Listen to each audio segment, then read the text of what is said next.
Stream here on lichess and Twitch. Thank you for subscribing. Blue Crow, me. Welcome everyone. I'm International Master William Paschall. We're going to be playing Blitz and Classical Chess here this Friday afternoon, 4 p.m. Eastern Time. Just a couple minutes late. Had a busy day. So we're going to be playing everything between 5+3 and 8+3. You don't have to challenge to the maximum 8+3 time control. If you want to play a faster 5+3 game, 5+5 or 6+5, that's cool too. I'm going to take any kind of subscribers first in the challenge list. We've got regular viewers here challenging me. Soltigo, Ripka. Ripka's played just once. I think he had another account where he played us once before. Sledgy's son. HGGG. Haven't seen you in a while. Galunid, who didn't get to play like the last time. And Keith Erdikel, who's been here most streams lately. Blue Crow, it says pumped for chess. I am pumped to play some good chess. We had, actually we have a simul on Sunday. I just want to mention, 2 days from now, we're going to be playing 25 players on lichess at 5 p.m. Eastern Time. I'm trying to do that every week during July and August. In September, I'm going back to Budapest. I'll probably be going back to Budapest, Hungary. Monkey Pushing Wood, Soltigo, Galunid. Guys, please subscribe to the channel. Also, check out my YouTube channel, Video Chess Training on YouTube. Slowly getting more viewers over there, which has been good. If you do watch my YouTube videos, please share them with friends on Facebook or wherever, and create a little bit of advertisement for the YouTube channel, Video Chess Training on YouTube. So, without further ado, if I don't have a challenge from a subscriber, you guys can subscribe for $5 a month. It supports the stream. If you don't want to subscribe on Twitch, please support the stream with donations via PayPal, so I can keep doing this, guys. It really helps. You know, I'm not making any money from my YouTube channel, so we will appreciate getting donations for the stream and for the YouTube channel. Basically, I'm teaching chess lessons full time. So I should mention we have a challenge from Meowzy. He was really cool. You know, last time I speculated that he could be a computer. I didn't say he was a computer. I said he could be. And sometimes people freak out when I say that. He's a strong player, and he sent me a message, which I think is really, you know, it shows a really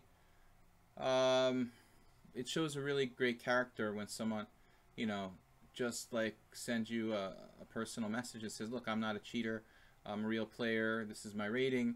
You know, I just explained my concerns to him, and I think that we had a good email exchange, and I think that the chances are he's legit. You know, he says he's legit.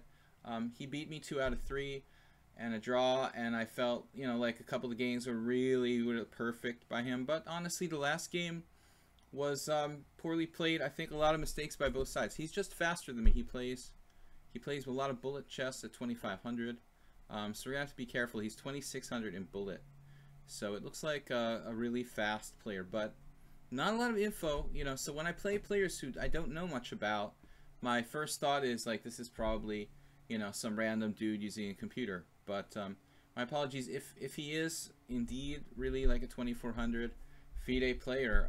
You know, we'll just keep playing him until we can eventually beat him. Soltigo, Sladgy's son, HGG, Galunid, Keith Erdikel, this guy who I can't pronounce, Divyatara, Meowzy, and Jesus Lord Christ. Please subscribe, guys. It helps. It really helps. Every little bit helps. Or make a donation via PayPal. Alright, we're going to get underway. Any kind of challenge between 5-3 and 8-3. I'm going to start with Soltigo. Soltigo. He did beat me the first time. It was in the simul last week, a week from Sunday, where he got me out of a really back and forth position. Got me on the back rank, and I couldn't get away. So we've also got, I might have a correspondence game going with him. He's pretty solid, 2100. Okay guys, this is the first chess I played in 2 days. I did not play yesterday, other than maybe a correspondence game. And I also, I teach chess lessons most every day. I'm working as a full-time coach, so Most of my students ranging between beginners and 2200. Knight f3. So at least, you know, when I'm not playing, my point is when I'm not playing blitz games here on lichess, I'm still working on chess, and so I can't say like I haven't like looked at the chessboard, you know, for 2 days. I don't have that excuse, but I don't have, you know, the pressure of playing on the clock yesterday since our last stream on Wednesday. Tricks Only is now auto-hosting. That's awesome. Tricks Only, I also host his channel here on mine, and he seems like a pretty cool guy, so I'm happy to do that. Soltigo played knight c3. This is an anti-King's Indian system. I was actually just talking about this position with colors reversed. Alcano. I think I'm going to pronounce it okay now. Okay now. You could say okay now. He's from Cyprus. Actually, recently I played a Greek guy, Antonios, and I think he's Antonios. He was telling me about a tournament in Cyprus. He actually sent me some info about a tournament in Cyprus in September, but I don't think I'm going to do it. Originally he thought it was in October. I thought October would be cool, but September, it's cutting it a little too close to me moving back to Hungary, and I'm probably going to be playing in a tournament in, I might be playing in the end of September in a tournament in Romania. Okay, so bishop g5, this move is not the most common. Usually bishop f4, so bg5 makes us wonder about knight e4 for starters. Knight e4 for starters. Bang. Okay, that's one move. We can also play bishop g7. I think that both moves are fine. Don't fret, everyone. I'm here, said Brundle Philly. Thank you, Brundle, for being a subscriber. You guys rock. As we get some more subscribers, you know, in the double digits range, I'm going to create extra streams, you know, 1 or 2 streams a week just for the subscribers, probably, in addition to my usual streams. Okay, so this position I know with the bishop on f4. I don't really know how much difference this is going to make with the queen on d2, bishop on g5. But knight e4 is a fork. And the bishop being on, I think the bishop being on g5 actually hurts white here. Because in the bishop f4 line, I can go knight e4, he takes, and plays like knight e5. But he can't do that in this position.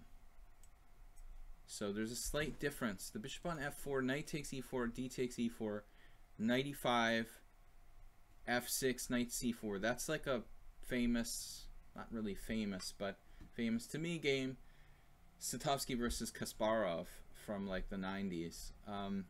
Just, it was interesting to see for me how Kasparov would handle this type of weird line. And with the bishop on f4, there's a couple different ways that white can play. There's the Mark Hebden system with like e3 and then like h4, bishop e2, knight e5, and play for mate. And there's the chess conveyor system from Shereshevsky, the Belarusian trainer. It looks like white's just losing material here. So Soltigo has been semi-bamboozled himself. He's been semi-bamboozled. f6. I don't get it. So he's going to have to sacrifice a piece or something crazy. Oh my goodness. So this is the point. This is why it's not healthy to lose pieces. Okay, now I don't think I have a choice. I mean, I really want to win a piece here. So bishop takes h6. I almost like did like a mindless mouse slip type move there. Got to take. He's going to play rook queen g7. Then well, there's the adventurous king d7. I don't know if anybody wants to sign on for that possibility. But I think we're going to play rook f8 here. And I've got to believe that white does not have enough compensation. He does not have enough compensation. I'm actually surprised by this because I thought the other way, like he's kind of breaking up the pawn chain over there. We've got to say, okay, he took a central pawn, but that looked a little more annoying. Queen takes h7. I think in this instance, he's just busto. Just totally busto. So Soltigo, creative try. So Brundlefield, Clash Kids here. I can lend you the money if you want. I charge 10% interest per day. So lend me. What are you guys talking about? Oh, Yulan Chu. Okay, Yuyan Chu is $5 a month to help the streamer, and following is just like bookmarking the stream.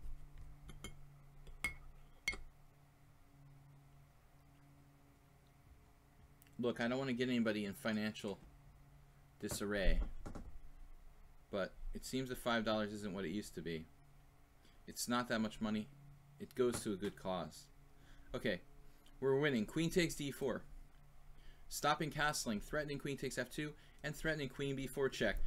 Guys who are amateurs or beginners, number one thing I was just teaching to one of my beginner students, if you're up a piece, if any of you guys are like under 1500, you know, I'm talking to you. If you're up a piece, trade queens. If you can trade queens, trade queens. Some beginners are like, they're not confident in their technique to the point where like, even a piece, they're afraid like it's not enough to win. I want to play for mate, I want to play for mate. I could take on f2 check here, king d2. Okay, his king looks really toasty, but I just don't see I'm going to checkmate him here. So we can trade queens and just take the fun out of the game. We're up a clear piece. There's no reason to be fancy. There's no reason to be greedy. This is a practical decision. If we put it on the analysis board, the computer will probably say, yes, queen takes f2 check. But the computer is a computer. It has no chance of making a silly mistake. I can't say that for myself. So let's take Edmar Madness's advice and trade queens when we're up a piece. Okay, we've got some subscribers in the stream. Moving downward, I don't know if any of them challenged me. Shevaningan's here. Good to see you, man. So Alcano, if I missed anybody, okay, Alcano challenged. He's a subscriber. Volcano, Okino. We are white, and let's make a move here.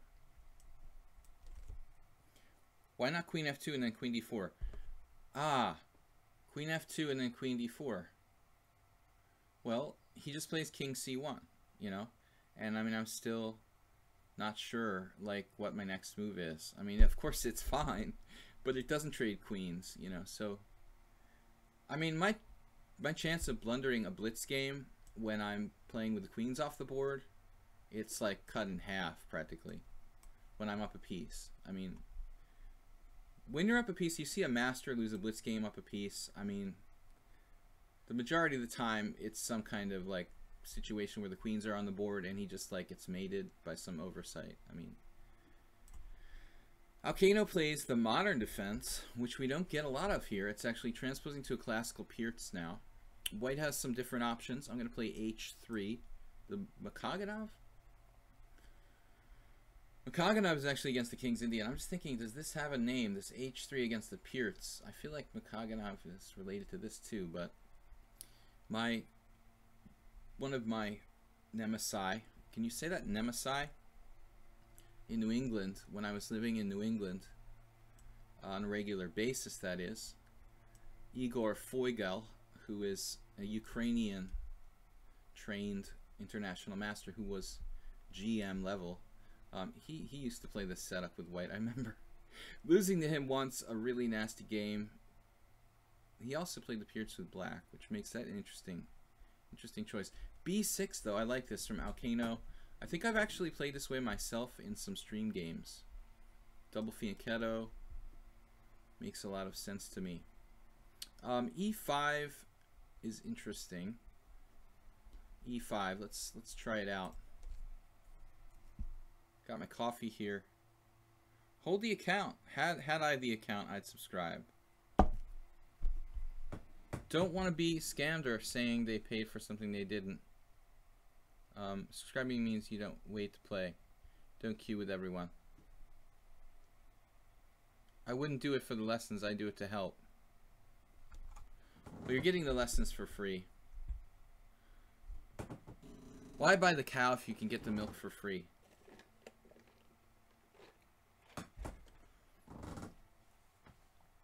do it to help. Yeah. No, if I go into the poorhouse, terrible debt. You know, I misevaluated this position completely. I think I just like threw away a lot of my advantage. Wow, I don't know, man. I just want to take this back and redo.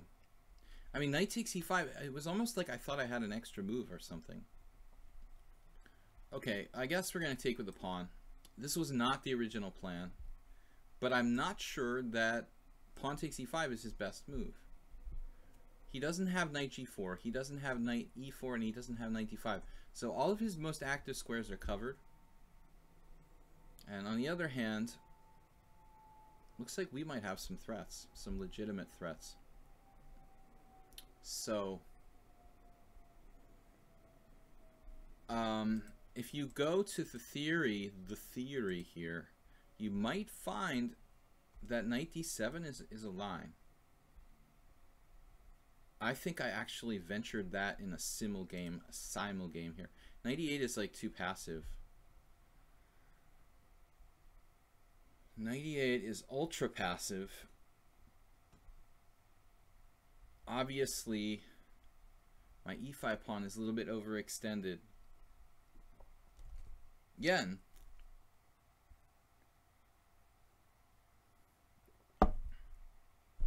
I throwed my advantage from having the towel. We're going to need the towel soon, though, because the humidity is coming back. We are going to need the towel soon. I want to play knight d5 here. Knight d5. But there's knight c6, which is slightly awkward. Knight c6, bishop b5, knight takes e5, knight takes e5, bishop takes e5, knight takes e7, check, king somewhere, and then like knight takes c8, bishop takes c8, and we've got some kind of ending where we're just a tiny bit better. I like endgames, guys. I mean, if you watch the stream on a regular basis, you probably get that feeling. I don't play for endgames, but I like and enjoy playing endgames, especially when I'm better. He played e6, and this move I consider for an instant, but basically I just dismissed it as a kind of passive move. I'm going to go for that white squared bishop, and oh, he just dropped a piece. He just dropped a piece. Like, you see, I don't think tactically, really. I mean, most of my game is based on tactical, I mean, positional features. I just assumed this was protected by something, but it's not. I'm kind of a space cadet, you know, when it comes to oftentimes like one move tactics for my level.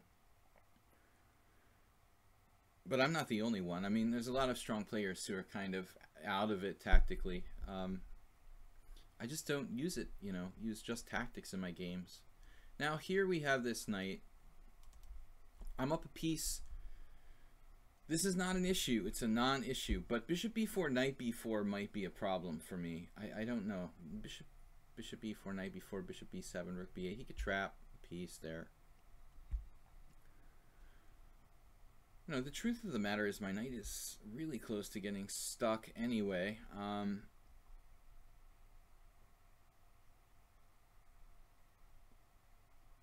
But we got to do our best to get it out.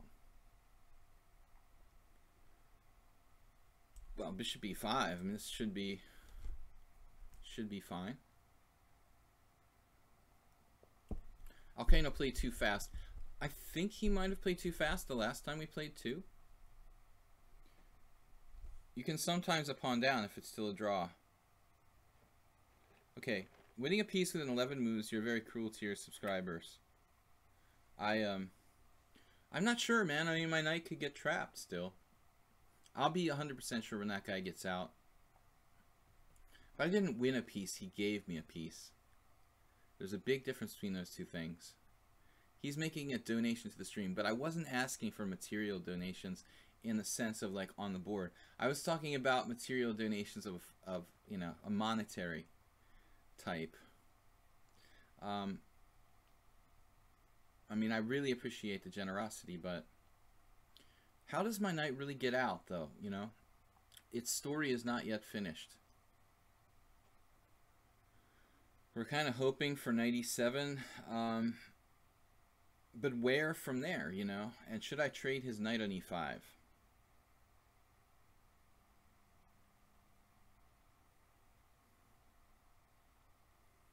Should I trade his knight on e5? Is it necessary? Is it even a good move? I'm not celebrating yet here. I mean, I do have rook d8. Rook d8 is a weird move. Kind of super weird move. Rook d8 right away. Knight takes f3 check. I mean, heck, if rook d8, he could actually do a lot of stuff. I feel like rook d8 puts another piece in jeopardy.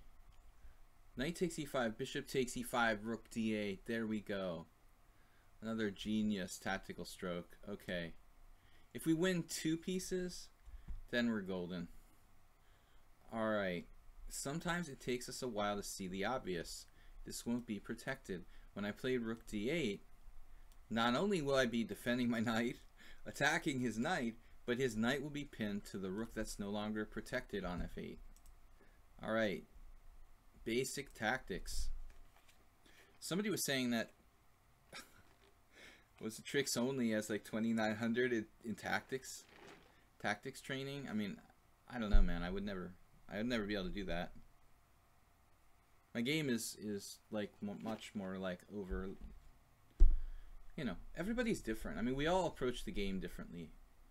My game is like more jack of all trades, and I'm much more intuitive. I'm a very intuitive player. Experience counts. Somebody said, what? Reading news that said he wanna cry cyber attack in 150 countries. On another story, I'm reading a book, The Chinese School of Chess. I make you giggle. The Chinese School of Chess. I heard about that, I think. I can remember, if you want to know this kind of insignificant story, I remember like in 1984, when that's too early actually. It must have been 1986 or 88 when there was the Olympics in Manila. The chess Olympiad was in Manila. The Chinese were like unheard of in the chess world, you know, until that Olympics. I don't remember the year, you know, I think it was in the mid-80s. Well, I know it was in the mid-80s. Which year, I'm not sure. The Chinese were basically like totally unheralded, and they did very, very, very well. Okay, so we're up material. 2 pieces is enough for me. You know, I can even like give up a couple pawns here. We're going to keep it as simple as possible. Bishop up. With threats. He didn't allow bishop h6 check. I was hoping for bishop h6 check there. So we're keeping it simple. And now, keep it simple, keep it centralized. He's got 1 piece down only, not 2 pieces down. And he's actually got 2 pawns for the piece. How did you pull that off? But I don't know what he could do here, honestly. You don't want to trade rooks, but at the same time, my rook is going to penetrate down the central file, so it's kind of like, well, what could he do? You know, I mean, I don't think he can avoid trading rooks in this situation, unless he could put his bishop on d6 or something like that. So anyway, there's so many pawns. I mean, 5 pawns against 7. You know, it's not like it was 3 pawns against 1, where you might have some sort of weird drawing chances. Even there, yeah, 3 pawns against 1, he would have real drawing chances. Forget it. I'm getting a little bit silly. You're enjoying this game. It's over, but I don't know how good my technique was. Probably not the best. But we never let it slip. You know, we never really gave him serious drawing chances. There are just enough pawns left. Okay, working with some beginners lately. I'm telling you, man, people are afraid. They're afraid to trade queens when they're up a piece, because they just don't have the confidence to say, like, I'm up a piece, you know, I'm gonna win this endgame, you know, up a piece. It's easy money. For absolute beginners, it's not necessarily true. You know, we take this for granted sometimes.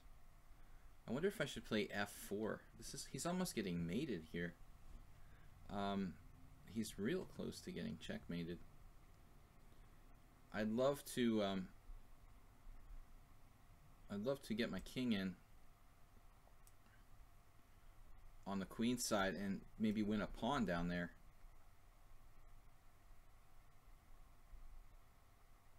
He's fighting. So guys, if you have any questions, particularly, oh, we've got a new subscriber from Divyatra. This man looks like the kind person. I think you're the kind person, man, for subscribing to the stream. Thank you. That is awesome. I can't thank you guys enough for subscribing. I just want to try to pronounce your name. I mean, it sounds, I don't know. I'm not going to guess. You know, is it like, are you Serbian or something? I can't even guess. But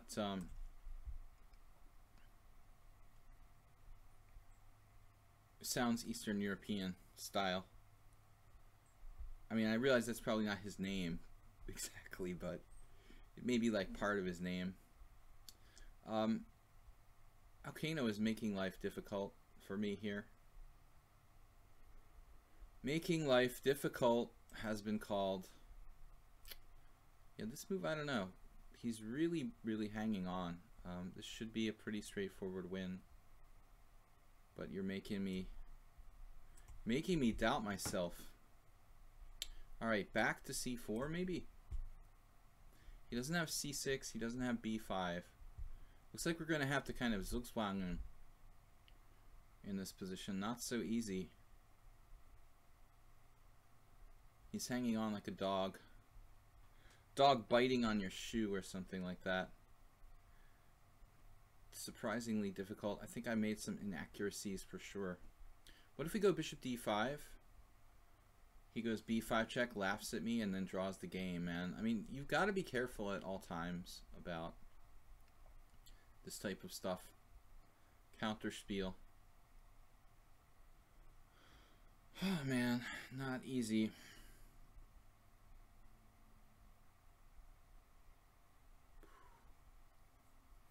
Should be winning for me, but we're going to have to dig deep. We're going to have to create some problems. Create some problems.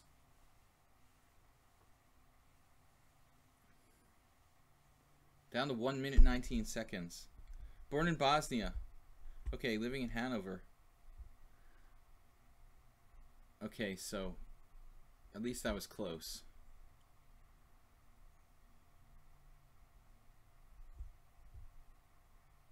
Thank you for subscribing to the stream. Those of you who subscribe, you know, you get to play right away. And also, I mean, if the subscribers ask questions in the stream, I'm going to give that priority. I want to appreciate everyone here and all my regular viewers. He now gave a little bit of space to me here. Maybe we can do something with that. I don't know. Okay, bishop d5 now doesn't win a piece any longer with b5. He doesn't have that. No longer b5 check winning a piece. Still, I'm not making direct progress here. It's going to take some more work. Yeah, I don't think f6. Maybe his best is king over to e7. Unless he's got this figured out. Can my bishops get trapped? Bishop there. Bishop takes. Well, just because I said A doesn't mean I have to say B. It's usually logical to say B after you've said A, but it doesn't mean you have to. I've got to kind of stretch him and make him Give me some squares.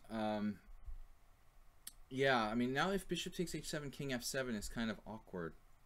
So I was thinking, let's not and say we did, you know. Not and say we did. We're threatening king e6, which is just catastrophic. He should have played king e7, okay? That was definitely a mistake. Now, bishop takes f8, king takes f8, bishop takes king g7, king c6, a4, c4, king takes h7, king takes c7. Winning for me, not necessarily. Awkward pawn dynamic there. So I think I should keep the pieces on the board. I wasn't sure. I almost had a forced sequence, but I'm afraid that the king and pawn endgame might not have been so clear, and I'm down to 25 seconds. Bishop takes f8, king takes f8, bishop takes h7, king g7. I could have played bishop takes g6. I'm not sure about that either. But here, all right, we're in there. This has got to be good. Bishop takes h7, bishop f7. Probably bishop f7. All right. Man, I'm like frozen. He was driving me crazy. He's driving me crazy here. He's also fast. What a tough defender, man. Damn. Making my life very difficult. But our king position really should be huge here. I have not found a way to win. Now we are finally winning. You put up great resistance, sir.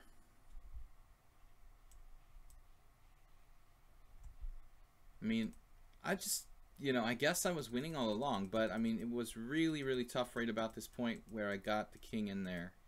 I would say here, it's like king e7. According to the engine, it's still trivial, but it didn't feel trivial, you know, with like 25 seconds on the clock with increment. Apparently, it's still a trivial win. All right, anyway, good practical defense. We've got challenges from one other new subscriber, man. Okay, so we'll try to pronounce it. Divyavatra. I guess Divyavatra. That's the best I'm gonna do. So Divyavatra is living in Hanover. He's challenging us to 5+3. You guys are welcome to challenge anything between 5+3 and 8+3. Little Pingwing, thank you for coming. Can you enable Twitch subscriber features in Muba features? Let me write this down. Does anybody know how to do that? I'm going to move in a second.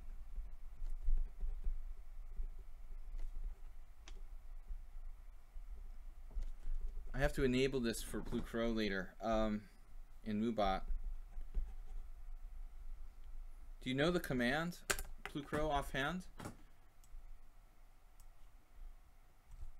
That was a fun game. No, I actually thought that it was a little closer than 3 pawns down. I mean, the computer said I was +3. That's kind of harsh. I mean, he has 2 pawns for a piece. Honestly, I thought if I make some mistakes, he could have drawing chances. But that kind of margin makes it sound like I could make mistakes and still be winning. At first, I thought it was an easy win, and then as I started to play, I thought, oh well, this isn't so easy. It's not a command, it's a setting.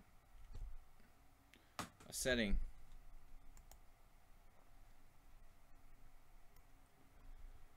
Setting. Oh, settings. I can't even find settings, man. It says commands. So I'm confused. Where do I find settings? Victor Erdos played this against me. Oh, man. It's been a long time. What am I supposed to do here? I mean, the main line is E3. Let's try something else.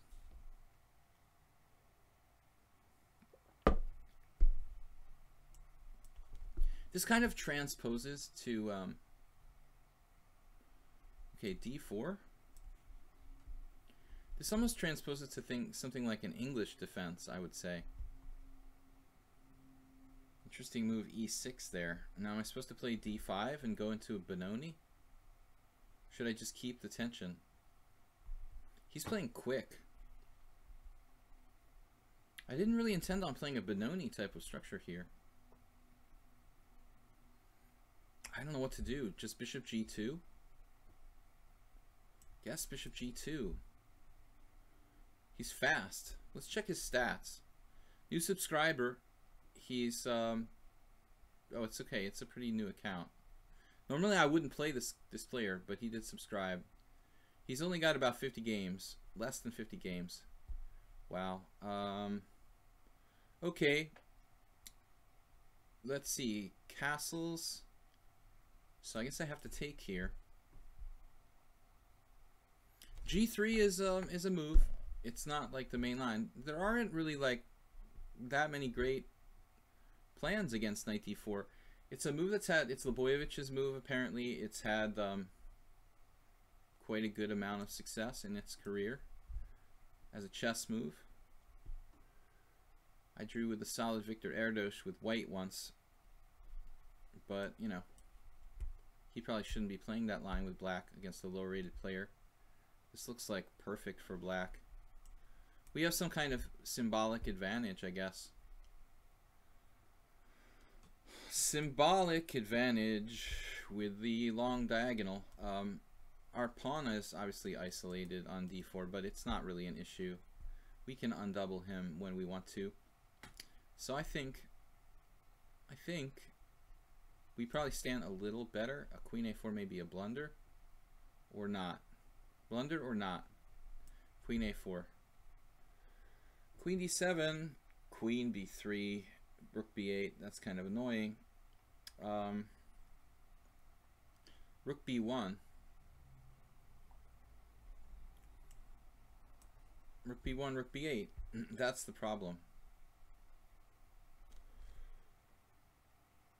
Little Penguin commands to get sub-count and stuff. Brundlefilly means, but before the last. Anti-penultimate. I'll rewrite this. Open Mubat, click features. Click features. Okay, thank you. I click features, scroll down. Chat subscriber notifications on. Scroll to the anti-penultimate result. Twitch subscriber features, enable. Grant. Authorize. Please work. Alright, it is done, man. It is done. So far, Divyavatra was playing, I think, a great game. Now he's like kind of going to the think tank here. I'm not in love with my position. It's not bad, but I don't know if I have any advantage because I played this kind of crappy structure, and I was hoping for maybe more pieces to stay on the board. He's traded a lot of pieces. That's usually a good thing when you're black. He played queen a5 now. So I can get my rook on the 7th, but I don't want to lose a pawn.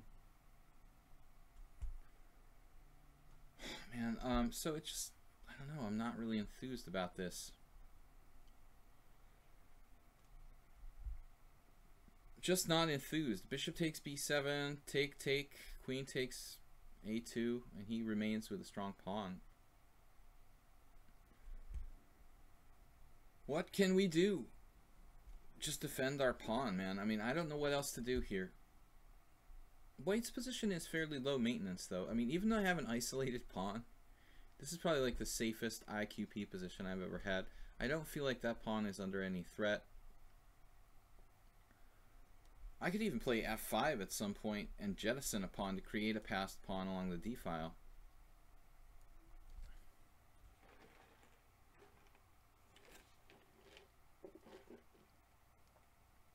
Sparkle pony. Are you sure about that? I don't know, man.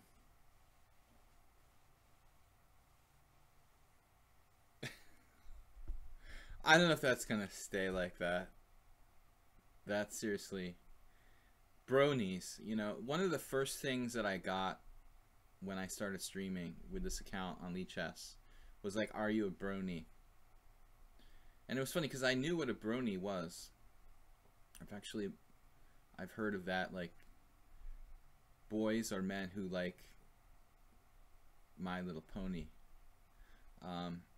Bronies. Bishop takes b7, so it's scary that things like that exist, isn't it? Bishop takes b7, rook b8, hasta la vista. I've got to be careful. Actually, I mean, I maybe could do that and like swing my queen over to f3. In any case, he could just take and play queen takes a2. I can't afford to lose that pawn. How about rook d1, guys, as a move? You know, he's got all sorts of devious little moves like bishop d7, by the way. I like bishop e3. It's a bad square. It's passive, but it ensures that all my pieces are protected. Look, Mom, all my pieces are protected. Nothing is hanging on the whole board.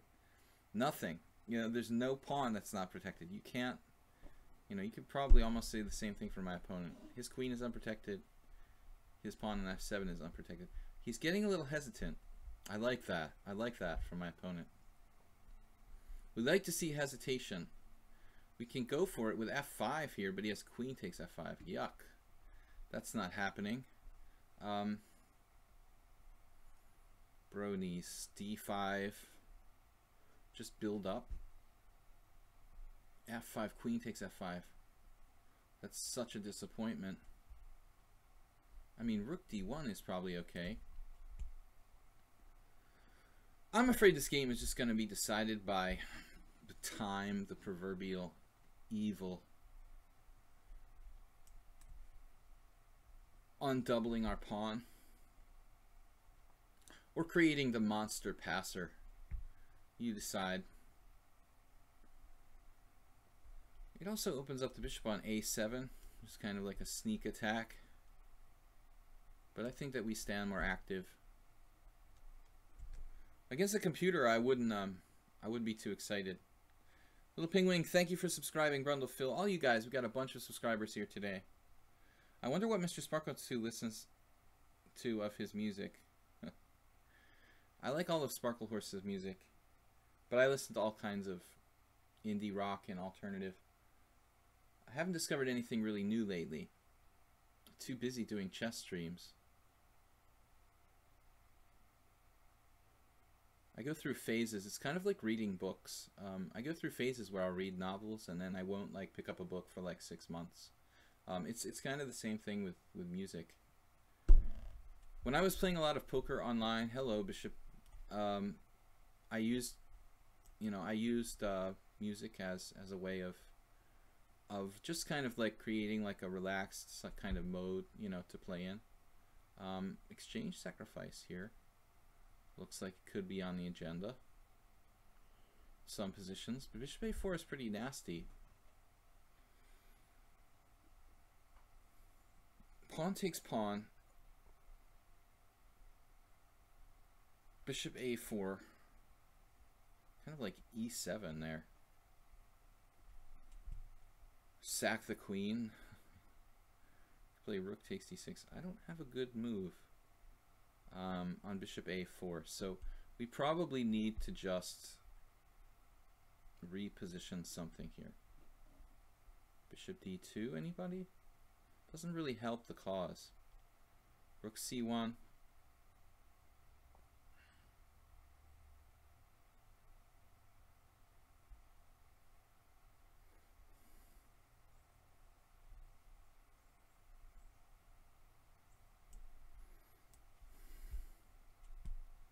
Alright, I'm just simply sidestepping bishop a4.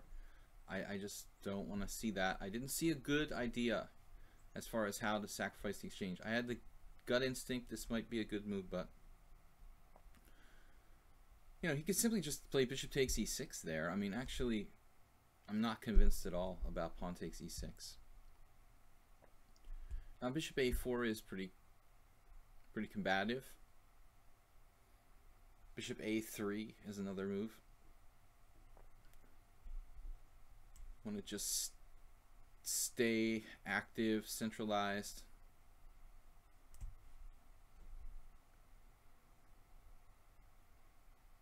feel like I'm getting in trouble here. I mean, I could always like sack a pawn.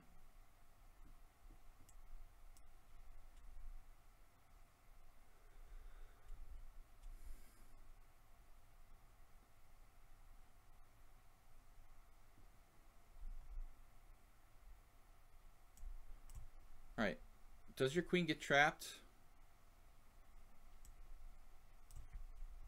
No. The answer is no. But we do get our bishop on a really nasty diagonal.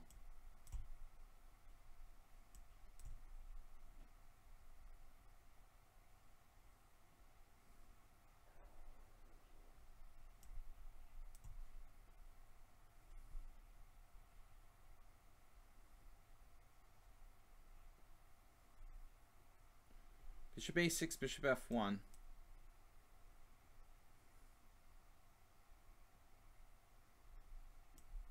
Have to admit I didn't see that move. Wow.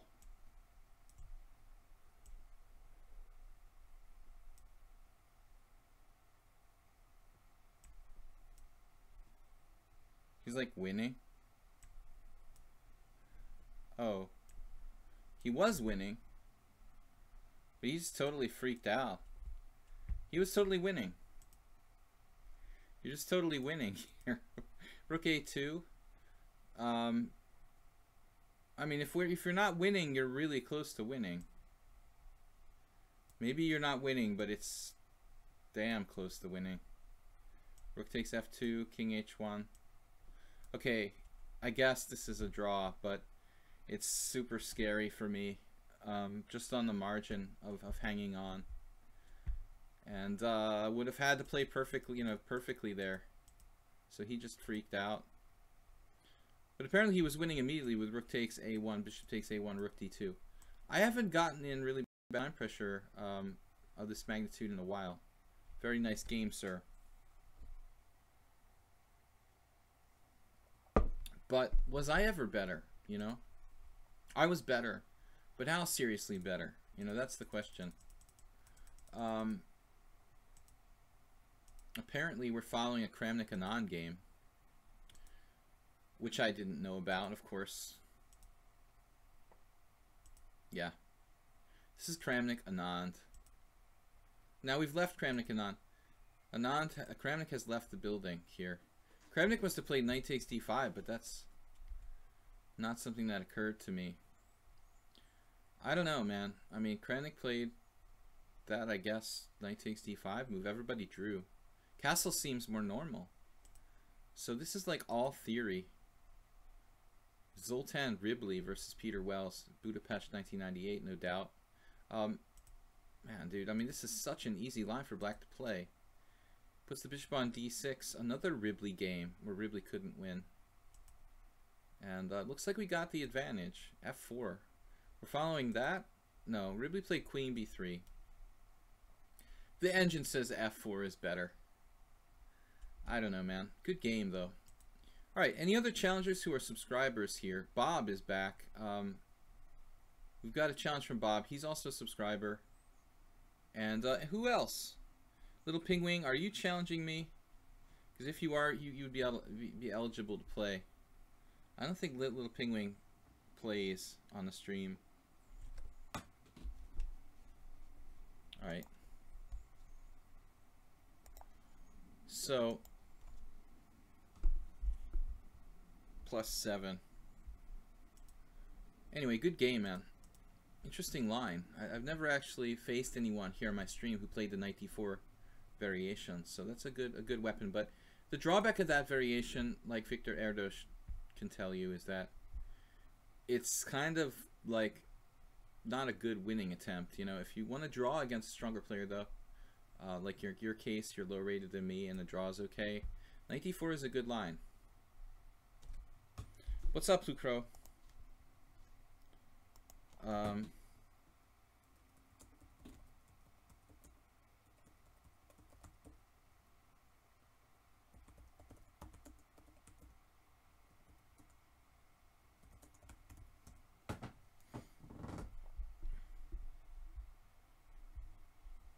All right, so we've got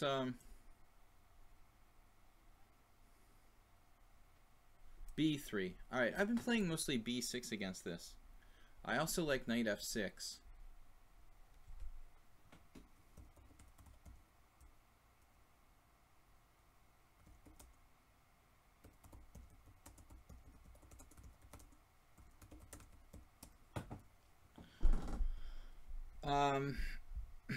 Bishop B7. Igor Foigl.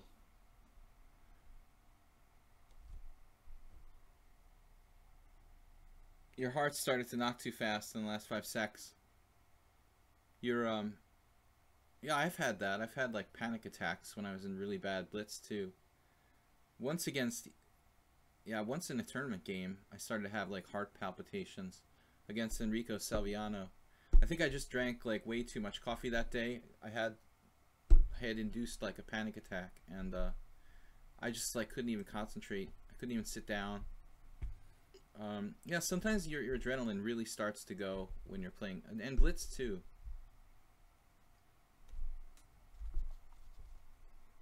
Little Penguin says, I don't think I get enough blitz games to be rated properly. There's only one way to start. I also stop challenging in these blitz streams.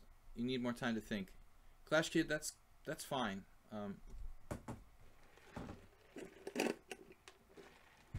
But I could give you the self-help speech of don't be results oriented. But if it's going to depress you to lose, you know, then it's probably better not to do it. G3. I kind of like G3. He's turning it into a sort of weird closed Sicilian. And it's a way of protecting the G2, protecting the E4 pawn. I could play F5, and we got a really weird, super weird situation after F5. It's an aggressive move. Let's go for it. Queen H5 check G6. We've been there, done that in similar positions lately. This is a cross between the English defense and like the B3 closed Sicilian.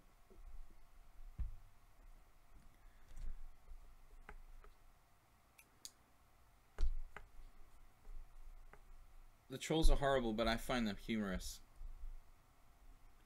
We unfortunately have a long-running history with some trolls here. Try not to give them any credibility. D3. Okay, D3. He's just protecting E4. But I think this is not a very constructive move. It's actually a destructive move in a way, because he kind of creates like a complex of weak squares in his position on the dark squares.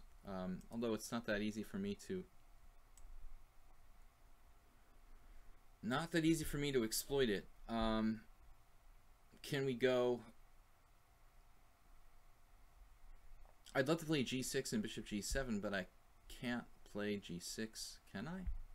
Maybe I can. G6 knight to D5 wins material, probably. I mean, that could be some insane exchange sacrifice by me, which might be interesting. It feels a little over the top. But I need to do something, because otherwise I may have created a lot of weaknesses with C5 and F5. Time is ticking down. This knight is the proverbial problem in this kind of Queen's Indian, where you're playing like B6, Bishop B7. You don't want your knight blocking your bishop. It's not as bad with my pawn on C5. But I'm kind of playing the Clarendon court here. D4, F5, C4, C5 opening is what it feels like. Obviously, white's setup is sort of passive, so we can justify it to some degree. If my pawn was back on C7, I've played setups like knight A6 to knight C5 actually, or bishop B4, but I have a hard time putting pressure on his center here. So I'm having second thoughts about how good this whole thing is. Maybe I should have just stuck to C5 or F5, but not both. Both may be going too far. But anyway. Okay, so bishop G2 is coming. Gotta be aware of that. He's gonna play like bishop G2, knight Ge2, and eventually castle, eventually take on F5 or force me to capture. And white's position is pretty solid at the end of the day. I don't really have any threats here. Don't like this. I really regret this setup with f5 was going too far. f5 was not right, I think. Because I don't have bishop b4. I don't have this type of English defense move. Damn it. Draw a straight line. I need that move to put more pressure on the e4 square. Or something like knight a6, knight c5. Trying to play two different openings, basically. The Sicilian and the English defense. So we're talking and talking. We're just stalling till I can come up with a good plan. Bishop e7, bishop g2, bishop f6.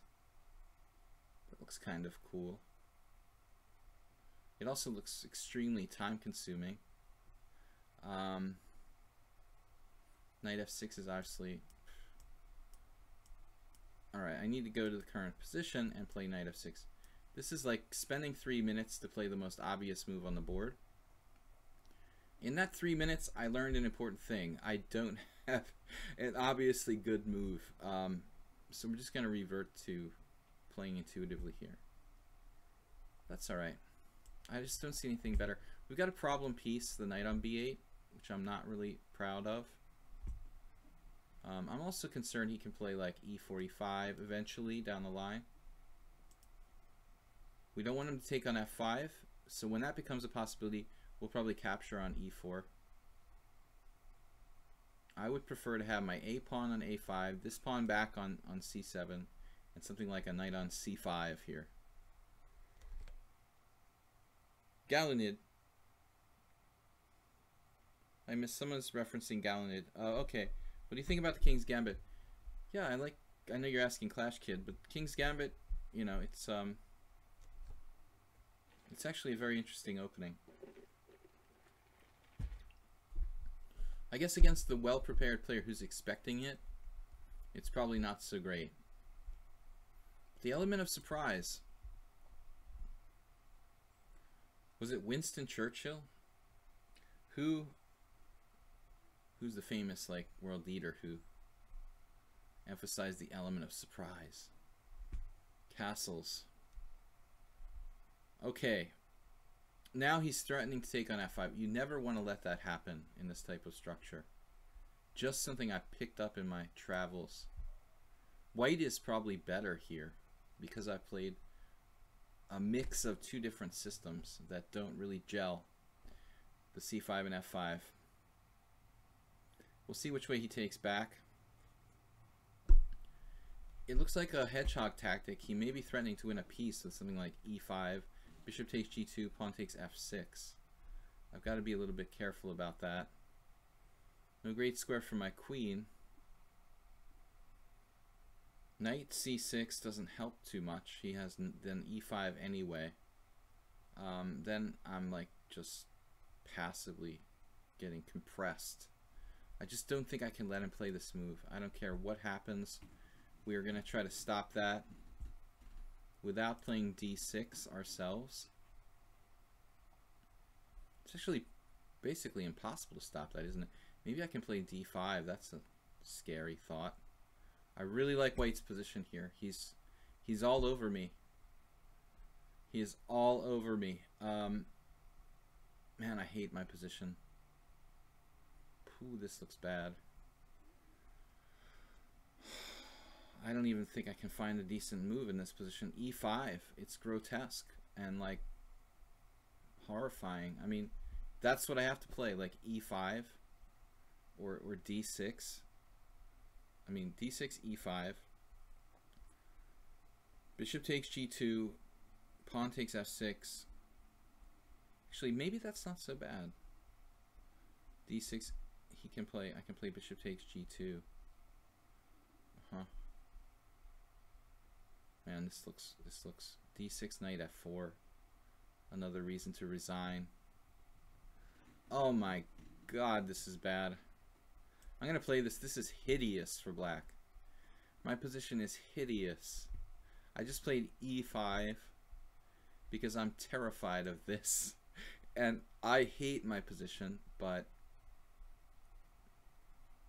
I just don't have a better answer. It's ugly. Hopefully he hates his position too. Looks like a mandatory move. It is so ugly. We have a backwardness along the open file, a half open file. So compare his half open file to my half open file. Like my half open file, I got nothing on that half open file. He's got this like kind of real serious annoying pressure against my position. I've got a backward pawn thanks to the move e5. But I think I did the right thing. Basically, there was no other move. I mean, d6 knight f4 was like game over.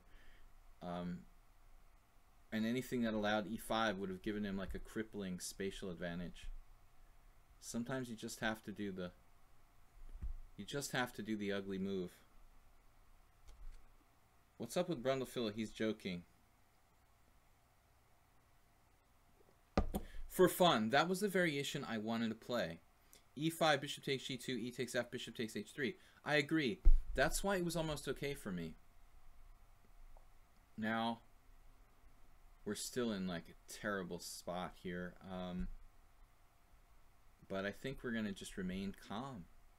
We're not going to take, because the capture on d5, as simple as it seems to help him.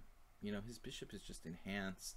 He has like white square control all over the place. So I think I'm proud of this little move, knight c6. The lesser of the evils. I still hate my position. I will never repeat this, but okay, he has an awkward piece on h3 too. I mean, to get that in the game, it's like f3, knight f2.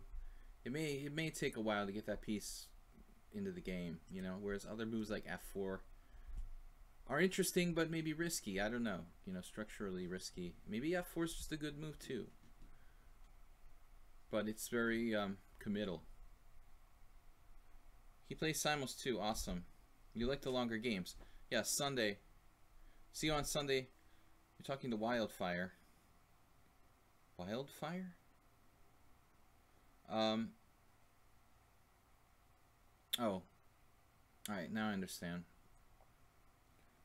Okay, there it is, f4. I'd rather not play d6, but I don't know how many options I have here. d6 weakens the e6 square like irretrievably. Man, this is looking more and more grim for me. d6. Oh god, this is awful. I am so dead. Knight takes d5. Looks bad. Holy crap. Hate my position.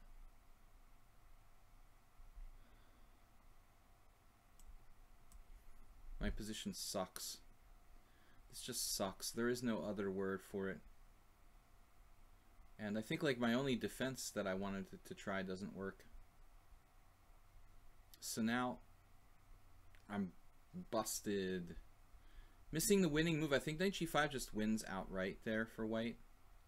The text move probably not that crushing. Maybe I should take here. Yeah. The text move releases a lot of tension from the position, Bob. This is a double attack. We like double attacks. Keep our opponent off guard. We kept him off of g5. That was a winning move, Bob. Instead of f5, I think it's just game over there. Like, no way to protect the e6 square. Screensaver. No, desktop. I was making a video the other day, and like, I finished the whole video for a chess site, and I edited it, and like, I had everything ready. And then I realized, like, I don't know, 20 seconds before I was going to send it to be collected or whatever, like 10 seconds before the end of the video, my desktop was like on the screen. Had to really redo everything. Knight takes f5, sir. We even have a retreat square on h6. The first thing I check when I play knight d4, I have dual like ways to get away. You know, there are two ways to escape. Don't let the time pressure mess you up. Clearly, Bob is playing, you know, in my time pressure here. He was doing great. There, I might be better off with bishop takes. I'm not sure. He was doing great, but he just started to play fast because of my time pressure. Okay, he's down to a minute. Maybe he's not comfortable with a minute. But just do not rush, man. We're just totally winning now. It's unfortunate. Mr. Bob saved his pawn. It was a good call. Good call, Mr. Bob. That's good not to lose the second pawn, because then you're just game over. You're in game overville. Here you can put up some resistance, just being down one pawn. It's not that easy for me to win. I would count on winning this, you know, in the long run, but there's a big difference. 2 pawns is just a walk in the park. If he didn't play, you know, queen takes, well, it's just pretty easy to see that, because he doesn't want to walk his king up, right? Disaster for Bob, though. Bob was just winning after 15 moves. There may have been some kind of defense not to lose by force, but I didn't see it. It looked like I'm like falling apart on the white squares. He's threatening knight e6. I don't have a good move. So this is contrary to like standard theory, I would say. Trading pieces when down material, although I did have a lot of pressure on the open file. There's an interesting possibility he could have taken on b5, probably has to. So it's over. The 2 bishops just collect all the pawns. But I only won this game because of my calmness and experience in bad positions. I'm an expert at playing bad positions because I've never been an opening theoretician. Yeah, if we check this out, I mean, Bob actually came up with it. Actually, who came up with? I played a novelty. Okay, so Bob didn't. Bob played g3. It's been played before. I came up with this lame move f5, and Bob played the best move d3. Quiet move. He could also play bishop g2, but this is a bad move by f5. Just too aggressive. I thought I can get away with it here. Nope. Just Bob's better, and then I have no idea what to do. He's just better. Knight h3 is like best move. Castles, castles. And there the computer is actually suggesting knight e8. That's how serious my problems are in this position. If that's the best move that the engine can come up with for black in this position, we know we have a problem here. You know, that's insane. I mean, retreating that knight away from the center because he has too many threats with e5, it's a very, very bad sign. So very lucky to win that game, Bob. Thank you for the game. Okay, so we've got I'm a Kitty. Do we have any other challengers from people who are... Actually, Meowsy is still here. Strong players. I was going to ask, do we have any other challengers from people who are subscribers? Please subscribe, guys. Brundle Philly has played. Clash Kid's not going to play. Blue Crow's not challenging. And I guess we're going to play Slaggy and these guys. Slaggy's son. But correct me if I forget someone who's subscribed. You lost because I'm horrible. Brundle, you're not horrible, man. I mean, you had a winning position against an international master after 15 moves. That's not bad. It's just one bad move and you let me hang on, you know? You've got to play really good chess to beat strong players, almost flawlessly. Let's try a Caro Khan. The Caro Khan. Caro Khan. I like this English song. This I like. Alright, I like the Caro Khan, but the Caro Khan doesn't like me, you know? It's like those Alka-Seltzer commercials where the hot dog, the guy's like, I like this hot dog, but the hot dog doesn't like me. I like the Caro Khan, but the opening just doesn't like me. Let's try something fun. There's a French IM who plays on on lichess a lot.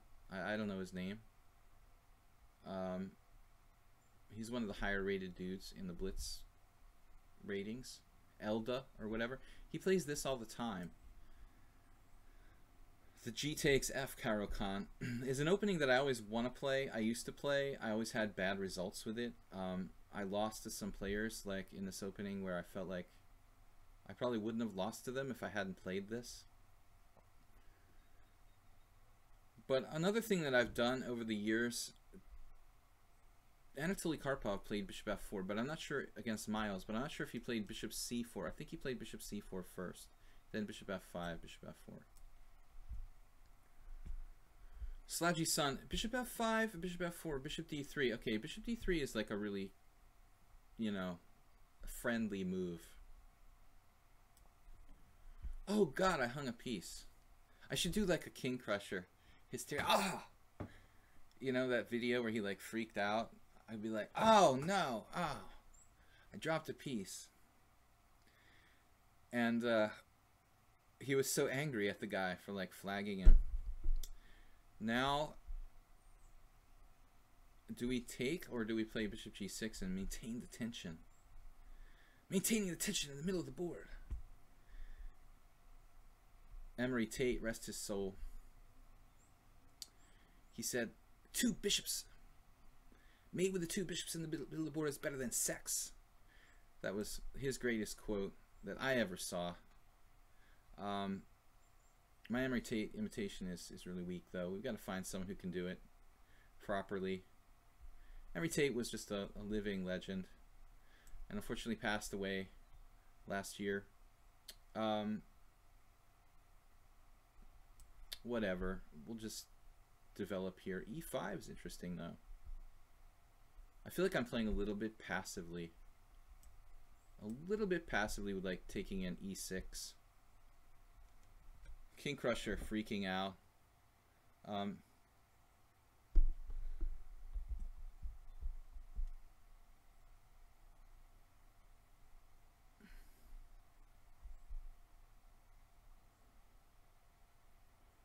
Rook g8. You know, this bishop on f4, I'll say something about that. It's an annoying piece. I hate knights on b6, but in this particular variation, it doesn't look like I have another option.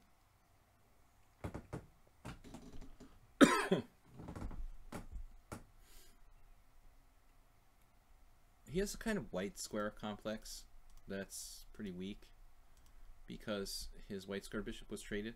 I don't think that's a great move, you know, like bishop d3. This is Karpov Miles, bishop c4. But, you know, in general, bishop f4 is not really a major variation. For the most part, knight f3 is played, g3 is played, and other setups such as c3 right away. My first good tournament of all time, I mean at the master level, actually. Oh man, he's on my h7 pawn, dude. What is up with that? Stay away from my h7 pawn. I wanted to play rook g8, and he's like, psychic network playing queen c2 on me. We should like tease Chess Network and create an account called Psychic Network.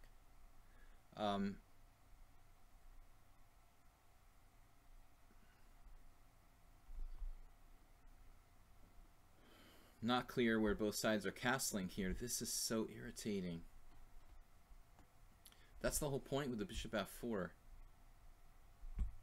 God, I hate that. h5 should I do? h5, a5. Can't check him. I don't have any active counterplay. I wanted to play bishop h6, but it doesn't do anything. I mean, I don't know. I don't have a good coordinated position here. This is such a key piece. It defends against this g-file stuff. That's the main thing that's so irritating when you're facing this bishop f4. And now he's going to kick me out. I don't care, man. I'm going to castle kingside. Bronstein, he did do this in the GF Caro-Kann. Castling kingside, I don't care. I'm not castling queenside into that attack over there. Attacco. Attacco on every corner. No, I mean, I've learned my lesson in this opening. You've got to be very careful about castling queenside. I lost the majority of games that I've lost with the GF Caro where I castled queenside and just got like crushed. So here it's not like I have a lot of counterplay actually. We might want to consider rook g8, but his stupid bishop on g3, it just kills everything. Look how well he's centralizing. Where's Slaggy's son from? Uganda. Uganda. f5, knight d7. He's threatening c4 now.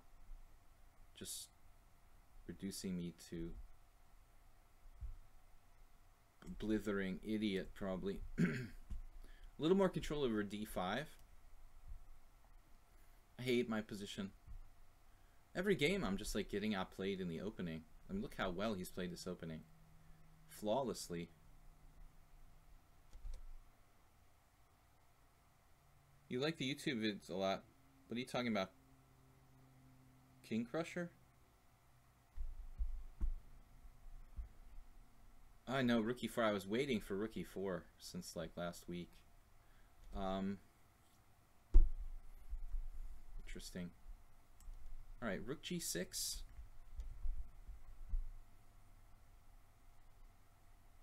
That defends my bishop.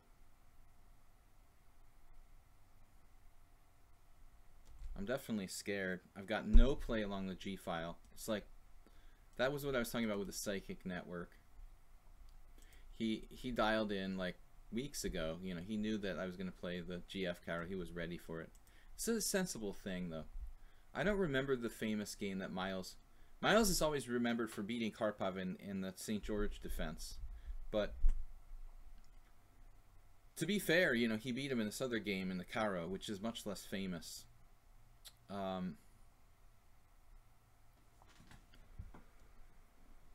running out of ideas here while White just improves his position methodically. Is my queen trapped yet?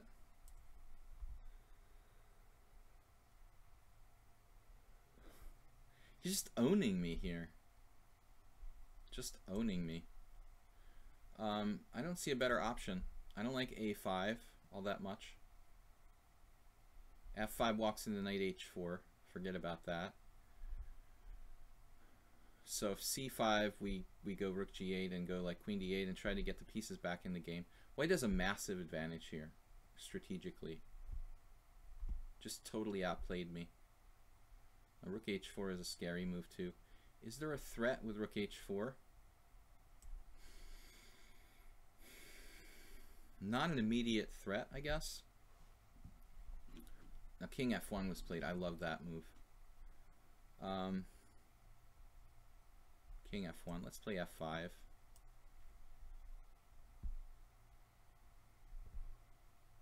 I should have probably found a way to play f5 even earlier. I mean, this move makes a lot of sense. And hopefully we can just... Hey, Mr. Bishop, what's up, man? It's nice seeing you not on g3. Just destroying my life. Not sure if I had better there.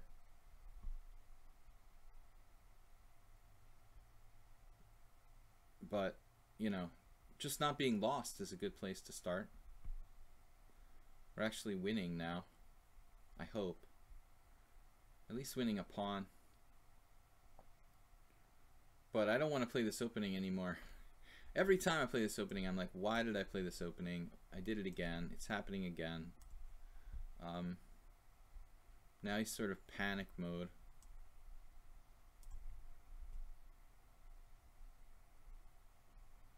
King e2. I thought that d5 was best there. Maybe I can hold my structure together now. Okay.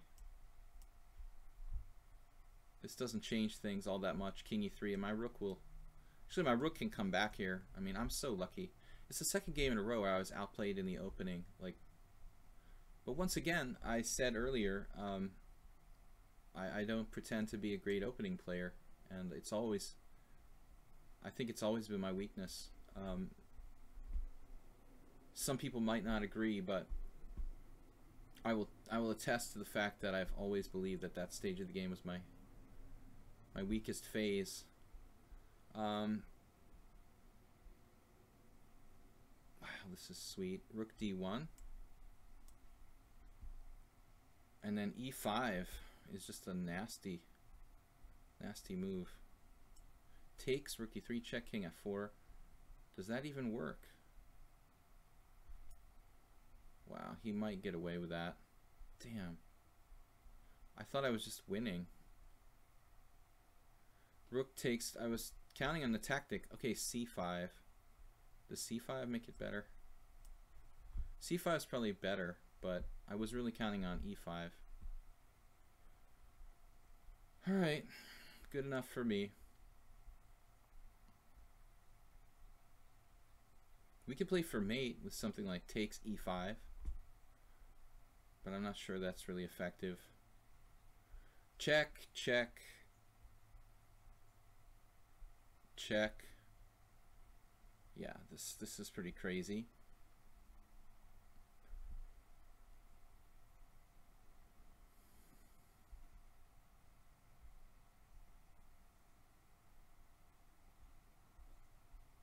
Guys, welcome to my stream.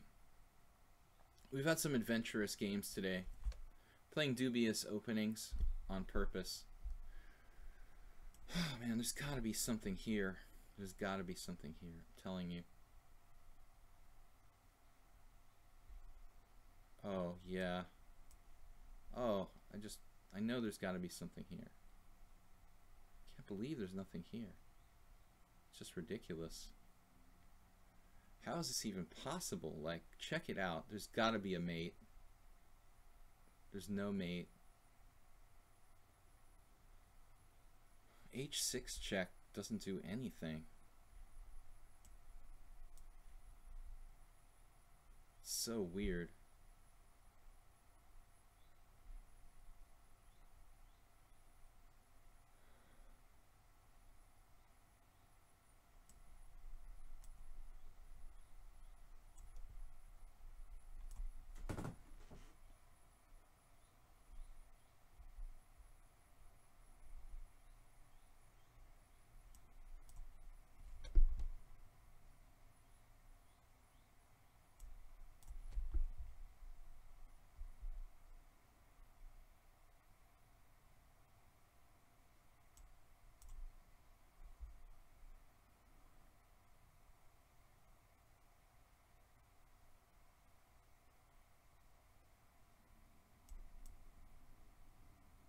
It's kind of a cheapo.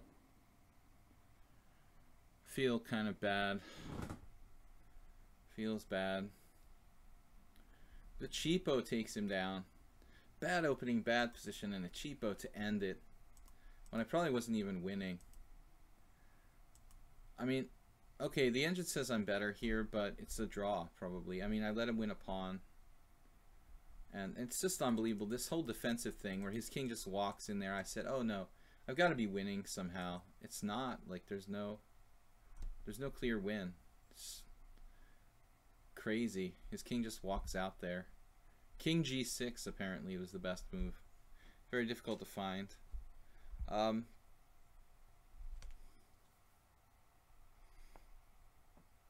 Killer Cast TV said I sent a challenge if you're up for a game. Dude, just a long like list of challengers. I'd love to play, but I've got to be fair to everybody who's waiting. Galunid, Key Derdekel, and Meowsy, these guys have been waiting. I'm gonna stream for another hour though, so I don't know how many games we're gonna get in. 1, 2, 3, 4. No, it's like he's a little bit too late probably to play today. Sparkle Horse. There's an LM in the house. There's a very strong player, man. I mean, Meowsy is like 2,400 FIDE, so he's been waiting patiently for his chance to beat me down again. All right, let's like not waste too much time here. C4. Do we have any other who will win, Ginger GM or Ben Feingold? I don't know, man. I don't know. I think that Feingold is a tiny bit stronger, but he's also a little older. You know, my personal opinion in their career, I would think that Ben is a slightly stronger player, but you know, maybe I'm biased. I don't know. But I'm not a personal friend with Feingold or anything. Actually, I like them both. I like both guys, so I think I'm being objective. But we're talking about a small margin, you know. Feingold's a little higher rated. I mean, always. He's also an unbelievable blitz player. Ben, you know, he was playing Bullet 20 years ago really, really well. Simon plays, I mean, I've played Simon in Blitz, you know, but I don't think he's quite as strong as Feingold. Simon is a good Blitz player, but he's not a legendary Blitz player. I mean, Feingold is a really menacing Blitz player, man. I mean, he's a specialist. I would call him a specialist, where Williams is more like a general, you know, all-around player. Okay, we've got C6, the delayed C6. I guess I'm supposed to play knight f3 here. Not a lot of other options. How did I get into this? I don't normally play this order of moves. D4, pawn takes pawn, queen takes pawn. I'm making Nakamura-like faces. Not really regarded as a good move order. I think I have to play knight f3 here.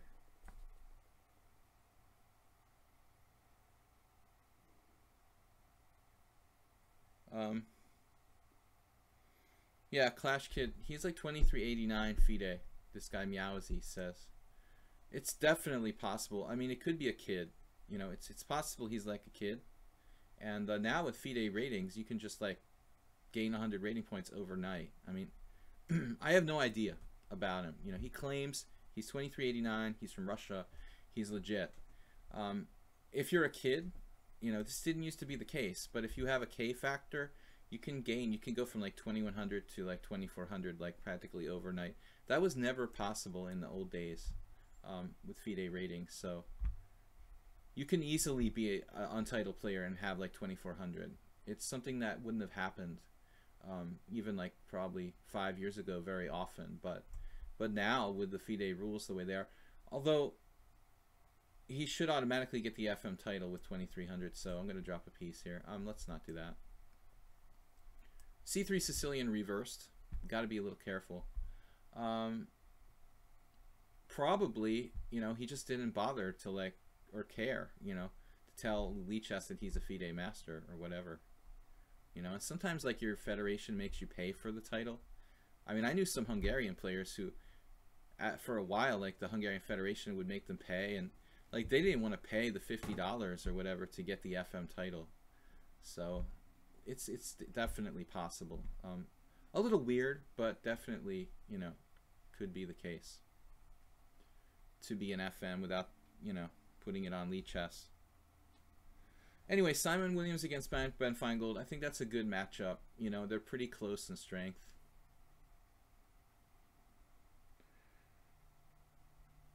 We've got 3 games against them in tournaments. Draw every time. I think I lost to Simon in an over-the-board blitz tournament. 1 game and like drew the other. It's like years ago. Okay, Galanid played a really strange move. He just played Queen D6. This is, after playing the opening really well, he just spaced here with Queen D6. This is a C3 Sicilian reversed. I think that Bishop B6, pawn takes pawn, D4 is looking like the right idea. And you've got like an almost mirror image to a mainline C3 Sicilian going on there. White could also not take on E4 and just play like Bishop B6, Bishop G2. So the onus is on him to, or me, to decide. But here he's just giving me his bishop for a knight, which looks really good. But in the words of the immortal and still alive Larry Christensen, the immoral Larry Christensen, I'm just kidding, Larry, if you see a good move, look for a better move. Larry's deep idea. So bishop f4, attacking his queen, developing a piece for the sake of developing it. Probably not a bad move, though. Actually, is there any kind of tactical problem? Probably not. Feels a little bit like developing for the sake of development, but we could sometimes play like bishop e5, maybe. We could also play bishop takes b8 in some positions. It's not a terrible square for that piece. You gain a tempo. Okay, it's a tempo, man, but tempos are, you know, quality counts more than quantity. You know, we gain the tempo. f4 is, it's probably a good square. I would normally put the bishop maybe on like g5 or just not move it at all till I really know what's going on. I've also got to be aware of like the b2 pawn being unprotected because of the bishop moving out to f4. In the words of another American grandmaster, think a lot. Think about all you got. And if you can guess who said that to me, I don't know what I'll do. I'll come up with some kind of reward. What American chess grandmaster said, think a lot, think about all you got? It's actually some kind of really generic 70s song that has lyrics like that. So it's not someone real modern. I probably said it in the stream at least once in the last 2 years.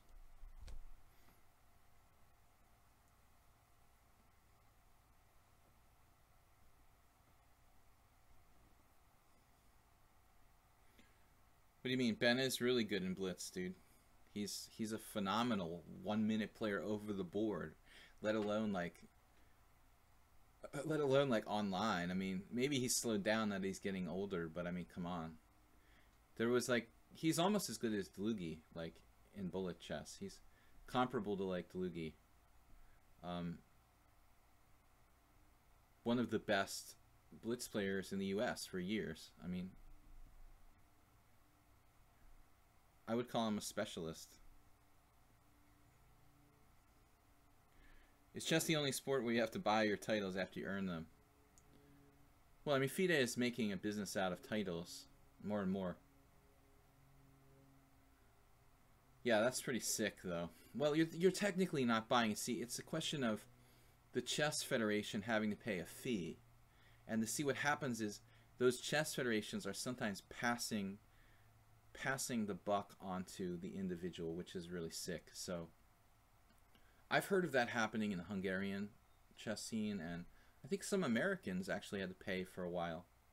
But I'm not sure currently what the deal is. It's not really paying for your title. It's a fee the chess federation charges. It's a fee the World Chess Federation charges your national chess federation. It's not a straight up like they're charging you, or it's not supposed to be. Okay, knight a4, yep, that's not a good idea.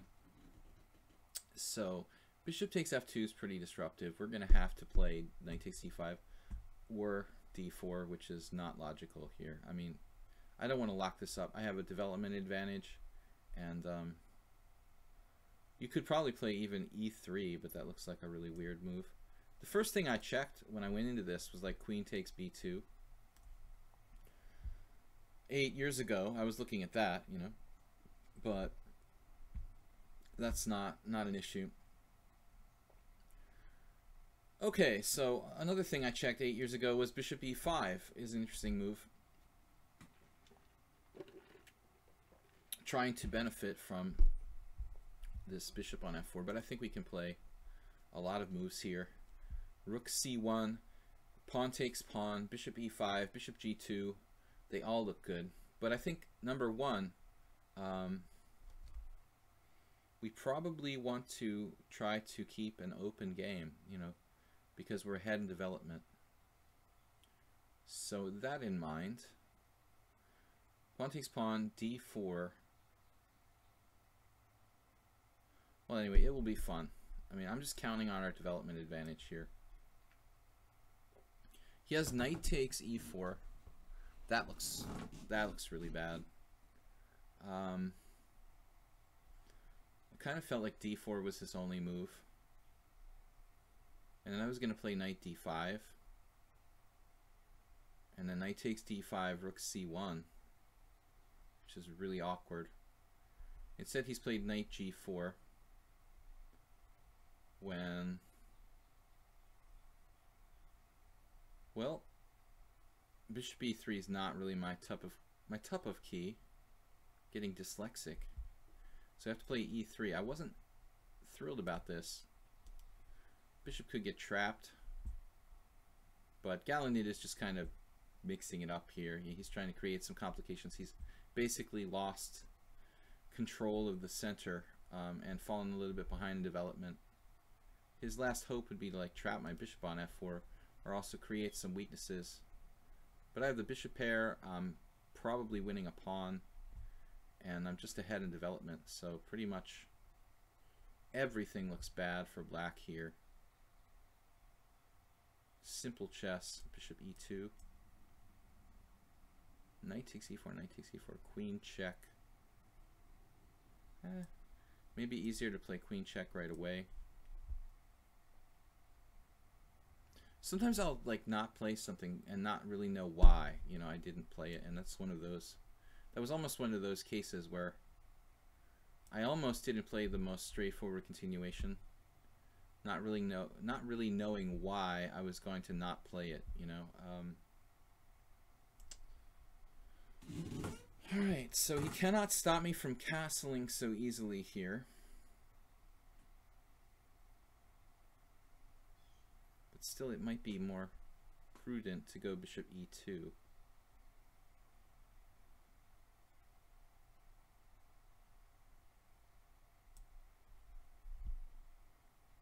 Hanging on. Black is hanging on, pawn down. He's created a little bit of weakness in my structure. He's almost winning a piece with g5. There are some complications I have to be ready for. That's one thing I was nervous about from the get-go. I don't like bishop on f4 all that much. Bishop e2 was probably a little bit of a risky move, but it's alright here. I have bishop takes g4. The question is what I'm going to do after knight f6 there. If he had played knight f6, looks very awkward for me. I mean, queen g2, g5, my bishop's trapped, and I don't know where it's going to go. I really don't know what I would have done. Have to think creatively. Maybe queen f3, I don't know. Looks scary. We'll check it after the game. So here we have castles g5 to watch out for. Castles g5. Oh my gosh. Almost these insane tactics. Castles g5. Bishop takes g5.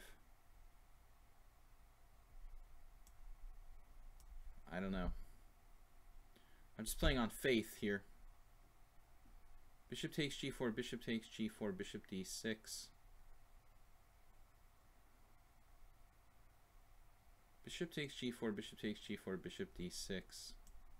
Why is that not okay? I don't know. That's my modus operandi here. I think this will hold on and salvage this situation so I don't lose a piece. His king is much more open than mine.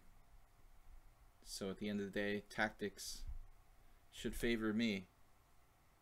Yeah, I'm looking for queen takes c6 mates, guys. I mean, but it just wasn't happening anywhere. You know, there would have been that classic kind of mating that if he had a piece on d7, like his bishop was on d7, his queen moved away, you'd have like queen takes c6 check and bishop a6 mate.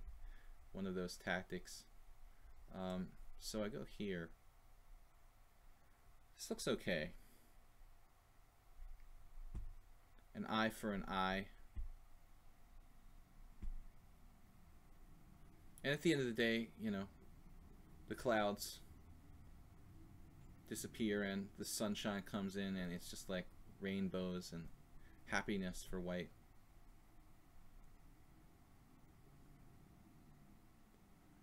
Fortunate for me. He's just down a pawn. Before we get too greedy, we've got to calculate knight e4. Knight e4, f5, knight takes c5. Not sure I'm in love with that. I have queen takes g5 there, though, which I do like. Knight e4, queen somewhere, and then just hit his queen. That's pretty sweet. I just go here, and now he played knight e5. Oh no, I missed this move. It doesn't matter, or it does matter? I mean, if I go queen f5 now, he'll have some perverse defenses. Queen f5. Please no checks. Please no checks. Would have been more sane to like just play knight takes c5 there, but I'm feeling greedy. Queen d5. Rook d1 is the plan. Queen takes d1, queen takes e5.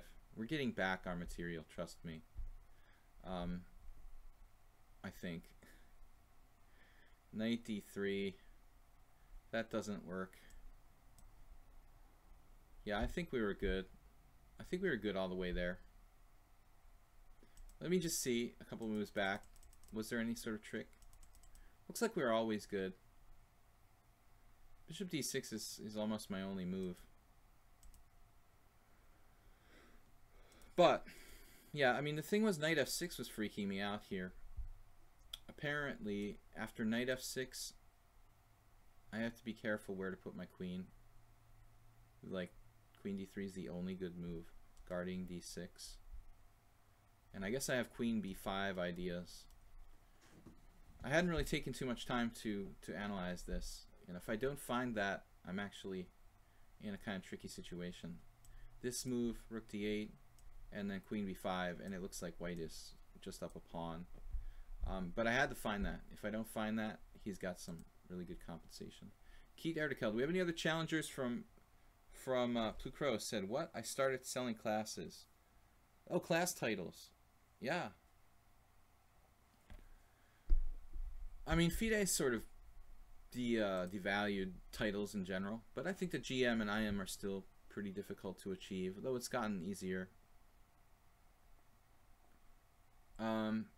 Alright, Keith Erdekel is up next. Guys, we have time for at least 3 more games. Keith Erdekel and Meowazy and Lord Jesus Christ. If no one else is a subscriber, anybody want to subscribe in the last moment, let me know. I think I'm going to go fishing after this.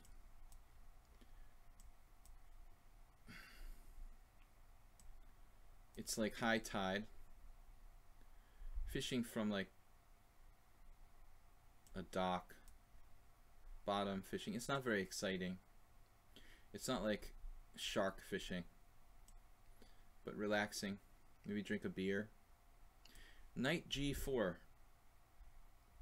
Queen d2. Here we go again. Did you play this before? You're repeating this. Come on. This is not a good variation for white.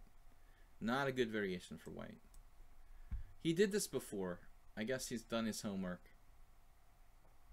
I'm fishing for anything I can find, man. The last time I did this, I didn't catch anything. But you never know.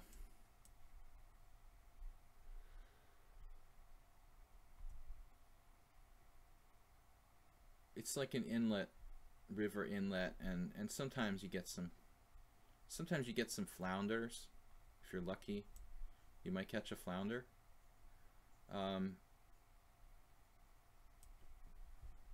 Key there to kill, just giving up the dark squared bishop, it's not a good idea, you know. This piece is just a monster. So in that opening, guys, when he plays queen d2, I've had games I've lost to bishop g5. I've played it myself. I beat Alexei Yermolinsky with white. I drew Hikaru Nakamura with black in this line many years ago when he was before he was a GM. But I lost here on the stream recently a game to bishop g5, and I think I've definitely had a lot of games with bishop b5 once I beat Brian Smith in that. But he has to make one of those bishop moves. I mean, last time I told him that, like, I think it was Key there to kill. I told him that, like, you know, okay, he's probably equal here, but you shouldn't play this. White is basically giving away his whole opening advantage, and now all he can do is, like, try to draw against this monster Jolly Joker. Octopi.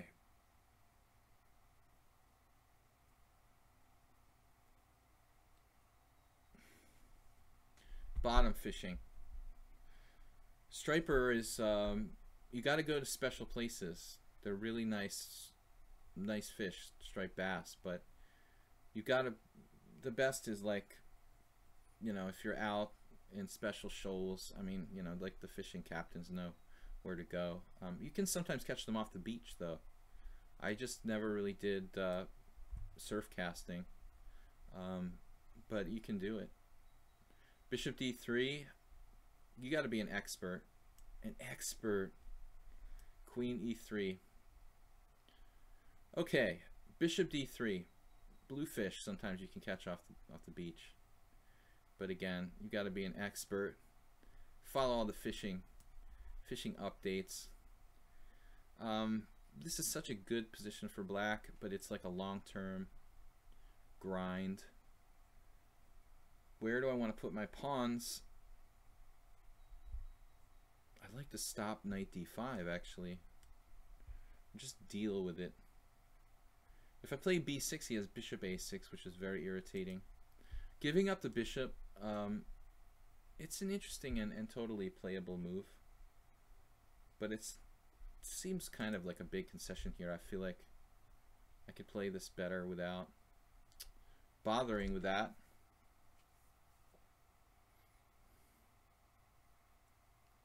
Keith Erdekel plays too quickly. There's no questions about it. I recommend you use all your time, whatever time control you're playing. I mean, unless you're just hands down better than your opponent by a million miles. It's just a walk in the park, I think. Using most of your time, maybe not all your time, but try to use most of your time. If nothing else, it's like an exercise to train you and make you stronger.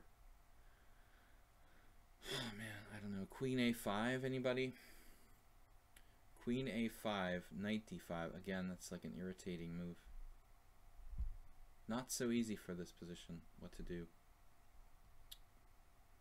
b6, bishop a6, rook b8. And I just wasted a tempo. Queen a5, knight d5. That's a really annoying move too. So I just don't know what to do.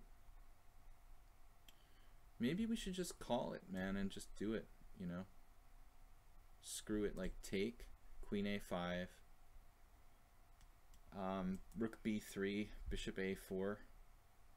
No, that drops a pawn.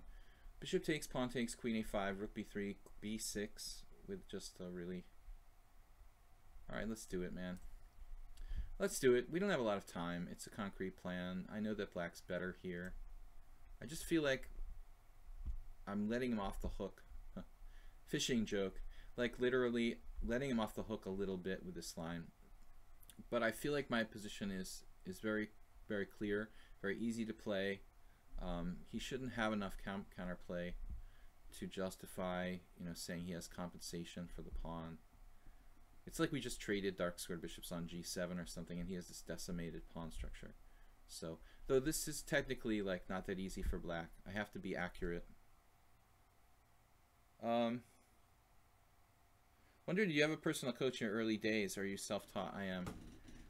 I mean, I'm a conglomeration of like all these people I learned from, you know, kind of like the hard way.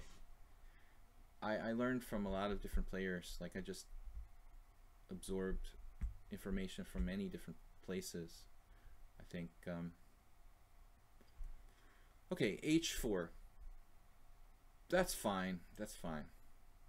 Should I bother with this? How about b6? Okay, I need to resolve that b file is a problem, and I don't know where I'm going to put my bishop actually. Now a7's protected, b6 is protected. He doesn't have h5, and his static weaknesses are remaining. He just played queen g5. This is a bad idea. This is a bad idea, man, because you're trading down. It's not a bad exchange to bring your pawn to g5, but it looks like you have too many issues in this position.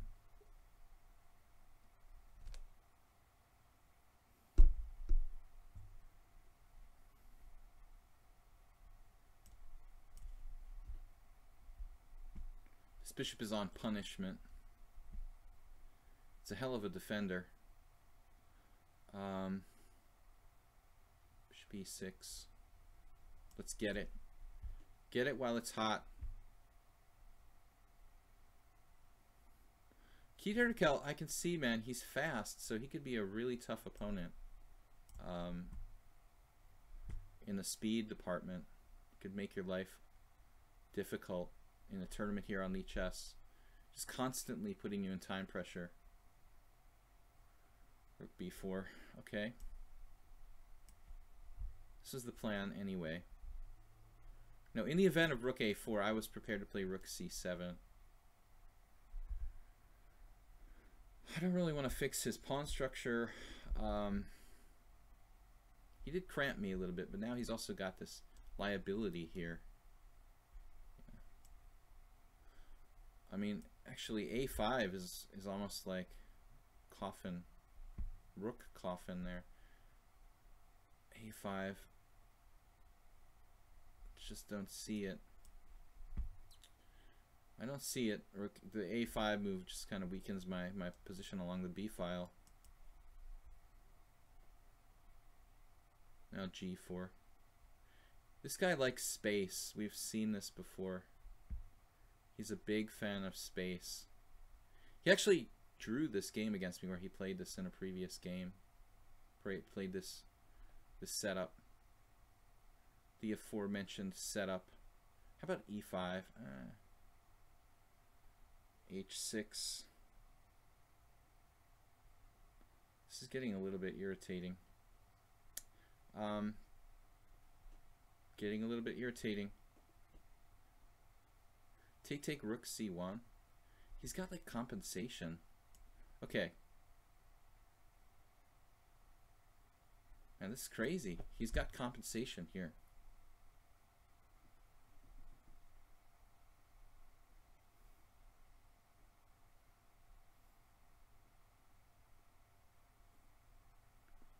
I have to get at his pawns.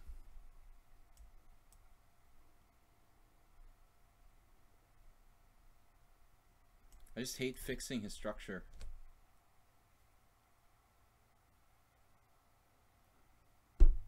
Maybe better there to play rook d4. I'm not sure.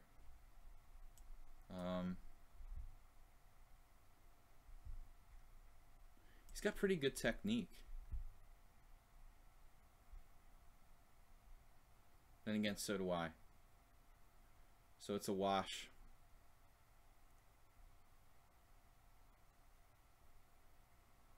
Oh man, this is going to be close. Clear pawn up. Clear pawn up.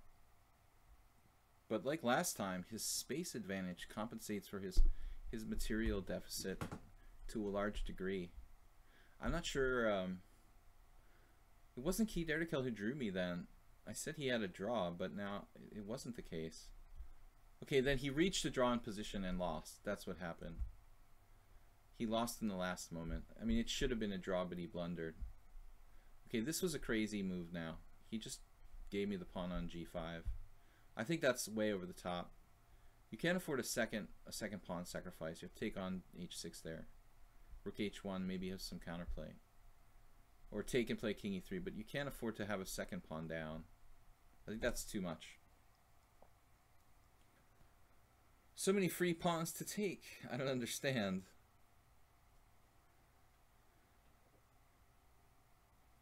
You know, there were variations where he would get some kind of nasty counterplay going on.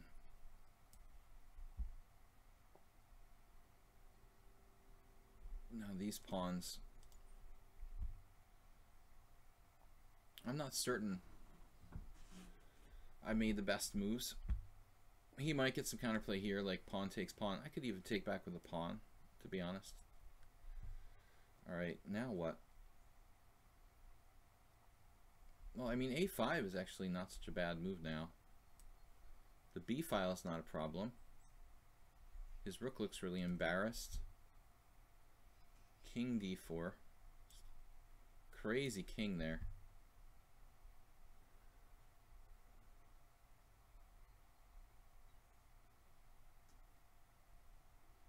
Trying to set up some sort of mate again. e5 check. Just take this pawn. If I take the pawn, it should be good enough.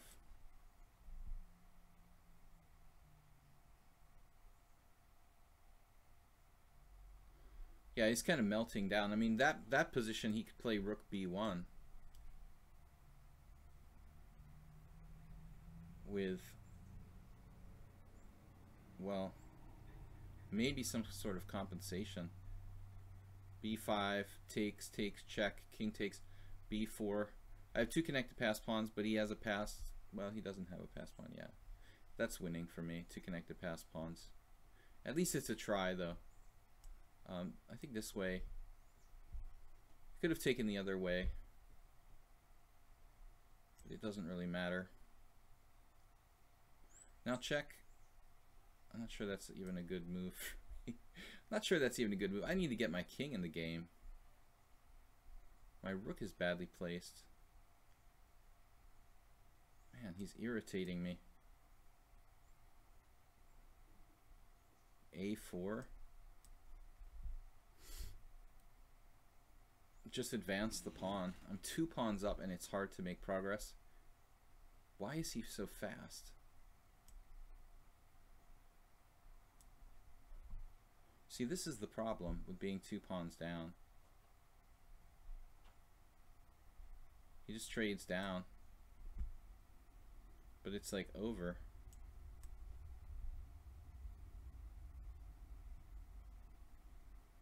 It's just over. He's actually, yeah, it's still 2 pawns down. I don't know why I didn't realize. Alright guys, there's time for 2 more games. We're going to play Meowazy and Lord Jesus Christ. And I don't know, man, if one of them like loses real quick, we'll play Chevating. I really like to play Chevating since he hasn't been here for a very long time. Ow, I hurt my leg. Guys, check out my YouTube channel, Video Chess Training on YouTube.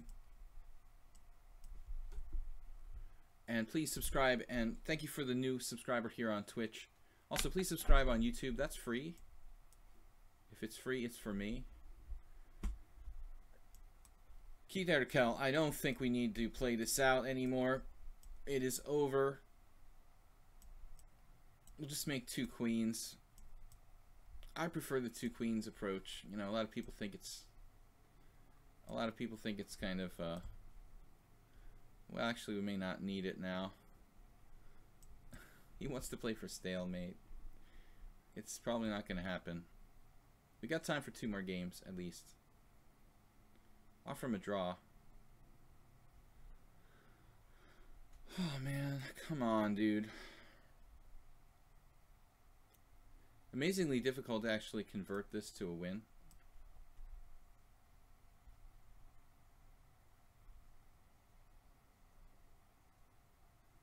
I'm just trying to think like what's this is.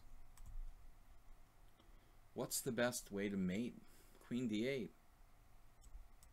Okay, guys. Playing it out till mate. Meowsy apparently is approximately 2,400 FIDE. He's made me suffer, and he waited to play here. But I'm scared of him because he beat me twice already. Last game, he played the opening badly, but he's super fast. Seems like very practical, very strong in bullet chess. Now he surprised me out of the gate with a tricky move order, Alexander Ivanov style.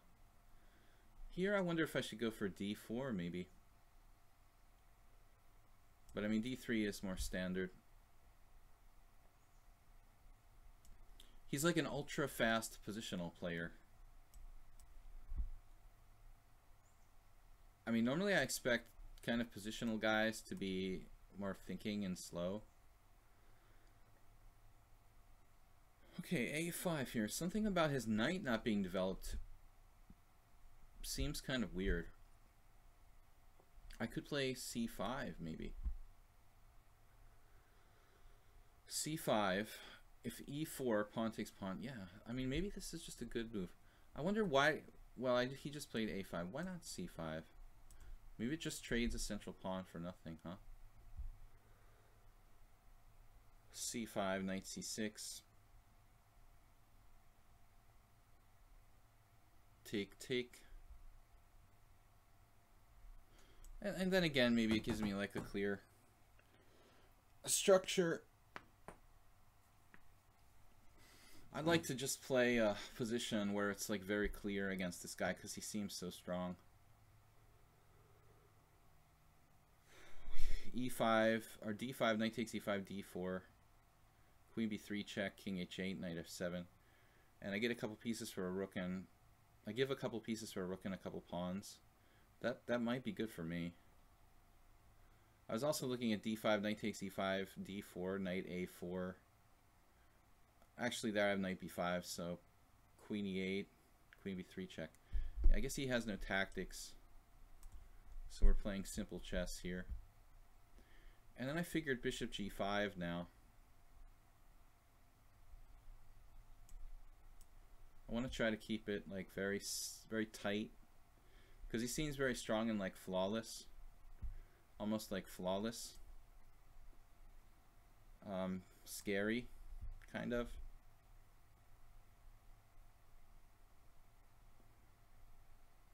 I made the comment that he could be an engine last stream. He didn't take kindly to that, but he was very, very professional. He sent me a message. He said, I'm legit. But I mean, his play is, I don't know, man. It's like kind of flawless. There were some mistakes last time, but for the speed of his play, I don't know, man. I mean, he just seems really, really strong, like GM strength. And just super fast. I mean, he's not only making great moves, but he's playing them super fast too. And also very systematic. Extremely systematic style. I don't know here. Like any result that I don't lose, I feel like is a good result. It's kind of like a King's Indian. I've got a bind on the white squares. If you could play this Scheveningen person first, as he is here less times than I am, you must want to play very much. Oh man, that's really kind of you. StarCraft Gecko. You'd think he'd be at least an FM. Okay, a lot of people don't give a shit about the FM title. I guess it depends on where you're coming from. Like if you worked your whole life and you're like 40 years old and you just got it, you know, it's a big deal. If you're like a teenager, I mean, maybe, you know, you're going to be a GM in 5 years, you may not care. It depends, you know, so I mean, he's a new account. I mean, you know, I don't want to be rude, but, you know, he doesn't have much invested in this account, so the chance of it being like somebody trolling me, you know, is fairly high. So I answered his message like normally, and I said, look, I just have to be aware that a lot of people are cheating against me. Not a lot, but some. Last couple weeks, we had a couple people who were caught, who I suspected of cheating, and you know, he has a systematic style. But I think that looking at the last game, in retrospect, he like, I guess he's just a really strong bullet player, who, you know, is super fast and really good tactically and strategically too. But yeah, you'd think he should have a title, whatever. He should have a title. I mean, FM is a joke, you know. For his strength, he's IM strength already at 2389, and I think that he seems like a pretty strong IM, you know, strength player. He's already beat me twice. The first game was like just an equal draw.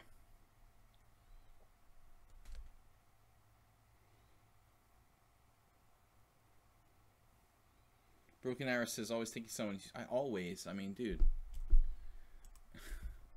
It's not like always. I mean, you don't like play games where the guys play like 8 cent upon loss. Always. If someone legitimately could be a computer, I suspect them. I don't like, you know, hang a piece and like accuse my opponent of being a computer. Alright. Knight to b4. That is a pretty deep move. Check that move out. He spent forever on this move. Forever. For him, that's like forever. It's like a brilliancy. Man, I don't know what to do.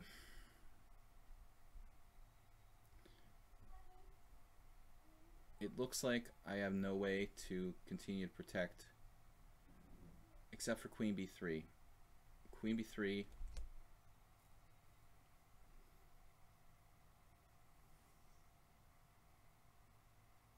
We can continue to protect d5 only with queen b3.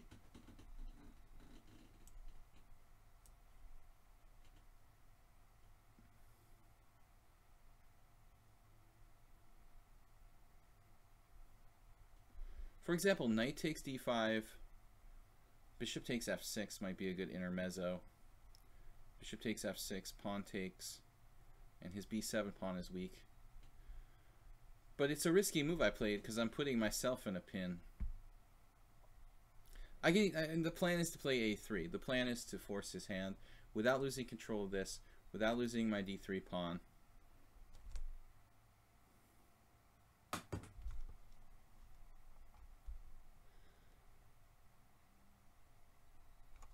You need 2200 to get a high school diploma. How reliable is center pawn loss in measuring skill? I would think it's pretty reliable, man. I mean, it depends on how you define skill, but you know, I would imagine that it would be really, really good in measuring skill. Someone who played with low center pawn loss, you know, it's probably going to be, every single game is going to be a challenger to Magnus Carlsen. I mean, well, there's like psychological factors, but this, computers will easily beat the best human. You know, so we can argue the computers are more skilled than computer. I mean, skill, okay. If you want to have a philosophical argument about skill, that's another question, but it's a good measurement of who's better in the position. Queen b3.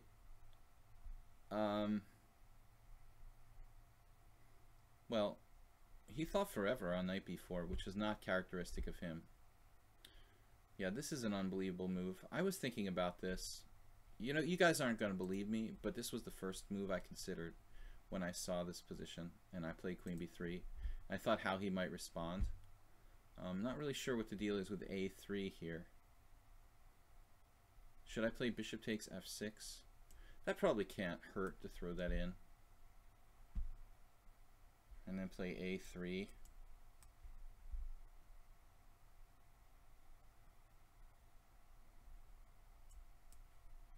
But if you look at his play, I mean, you know,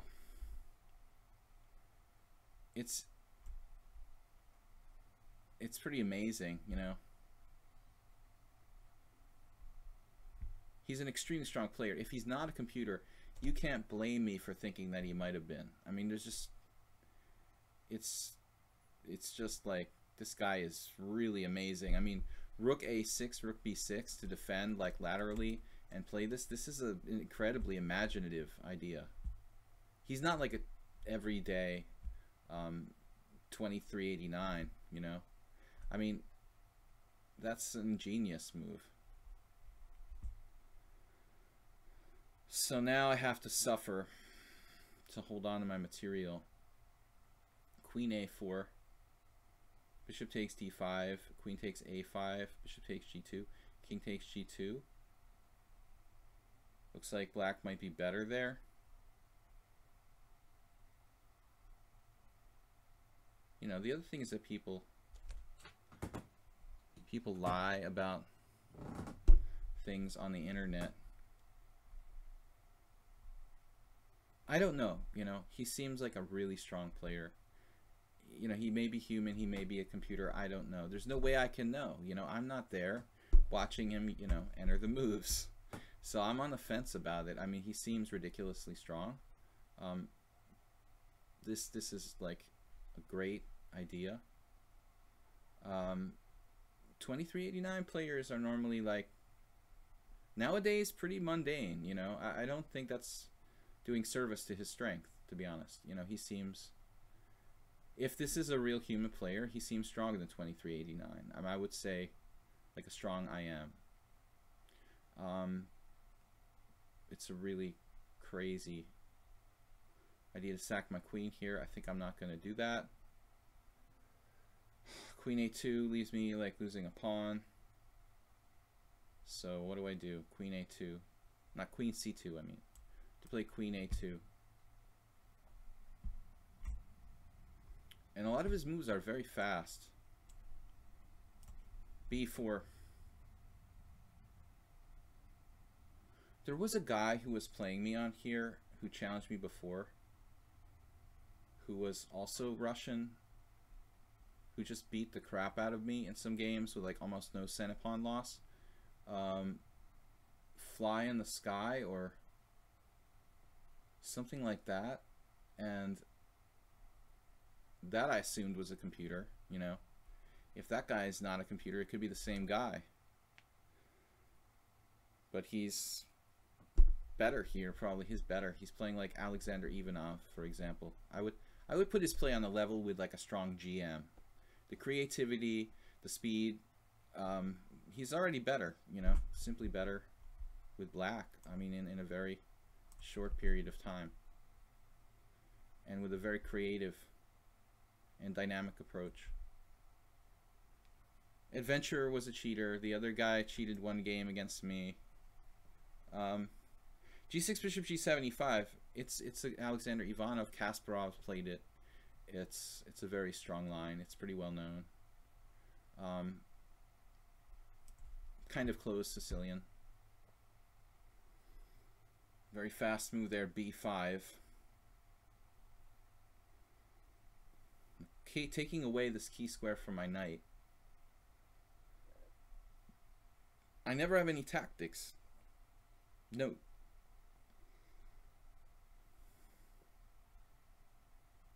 And his endgame technique is like unbelievable.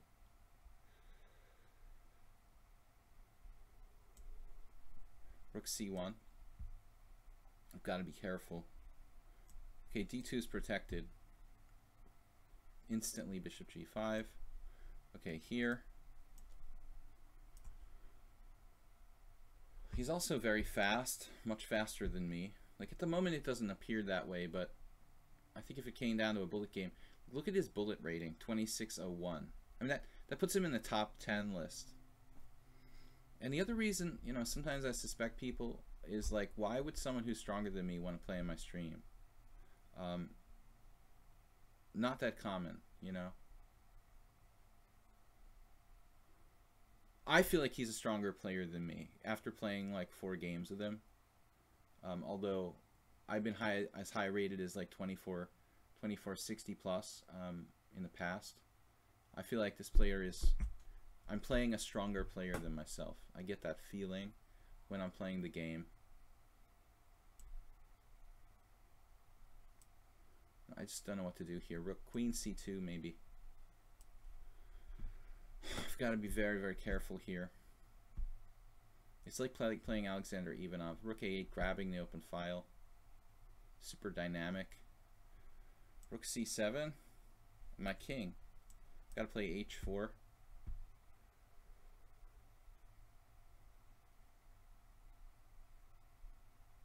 Man, I've got D6. Rook A1 check. Winning a pawn for him. So I feel like I'm lucky if I can draw when I play this guy.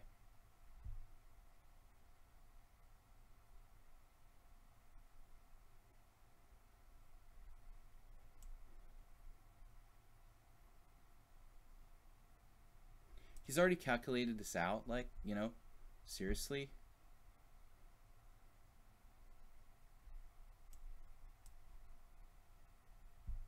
He like doesn't make a mistake, you know.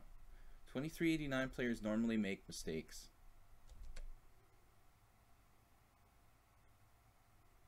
This kid can calculate like perfectly with using no time. I don't know, dude.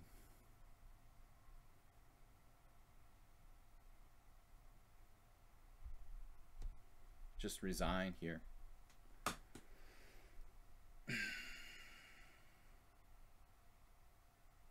D6. See, he made this move without even thinking for 1 second. That's kind of scary. You know what I'm talking about? And he wonders why I suspect he's a computer.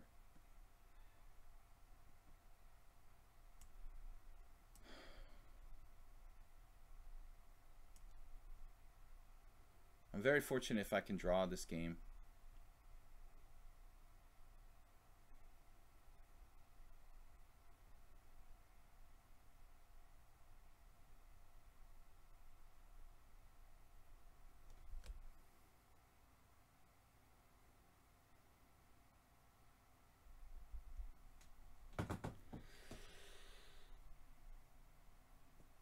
You want to see high-level chess with ranting?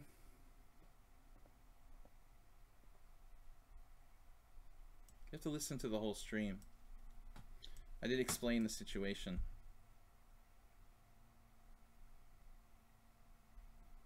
What is this, some kind of...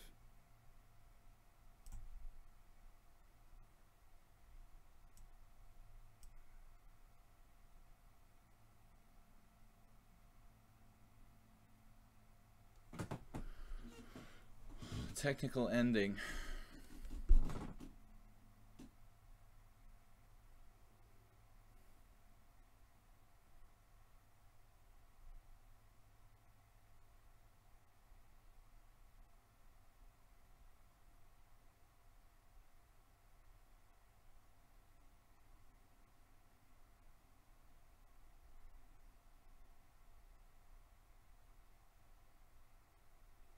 He's threatening E4 now.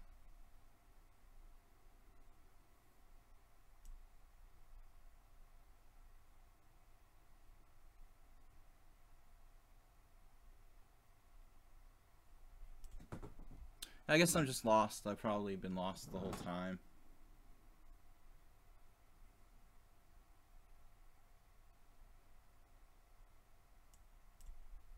I don't know. Good luck, it says. 2300, doubtful. It's more like 2600.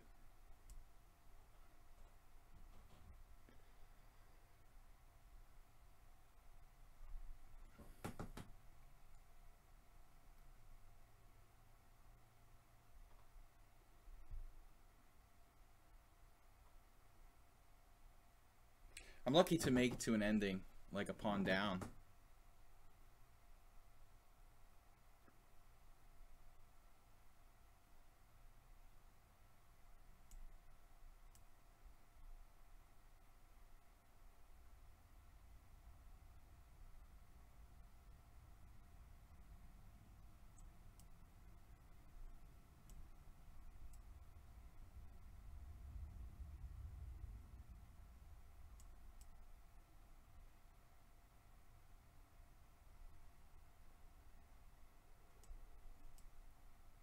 So we got a pity draw.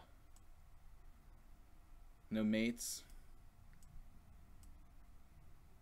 We got a pity draw from him this time. I would be surprised if he wasn't winning. I mean, it has to be. This endgame, 4 against 3. When he took the pawn on d3, it's a forced perpetual. So apparently he's not clearly winning. Yes. Queen f2 check. Queen f2 check, king h3, king h5. He should have played queen f2 check, king h3, king h5. And he's actually forced win. That's pretty impressive. Now it's changing its mind. Maybe he didn't have a forced win. Now it's finding a win. I don't know if my computer is fast enough here. It says he was totally winning with queen f2 check. That's the question in this position. But you can't trust the engine completely. You can't trust that engine completely. I don't know. Therefore, we can't trust the center pawn. Is this really a win or not? Because sometimes the engine's a little bit funny. King h5. This is a tough move to find.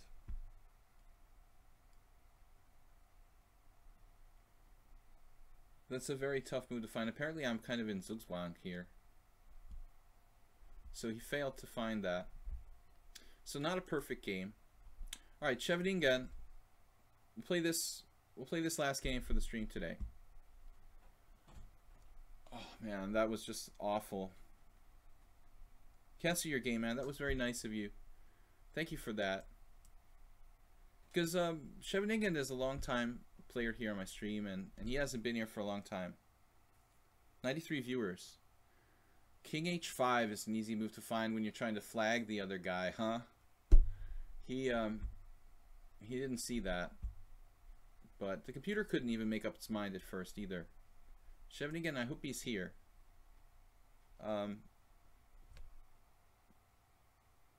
What was your rating when you started? Today's MVP. Scheveningen's gonna like not play after the dude. Scheveningen, where are you?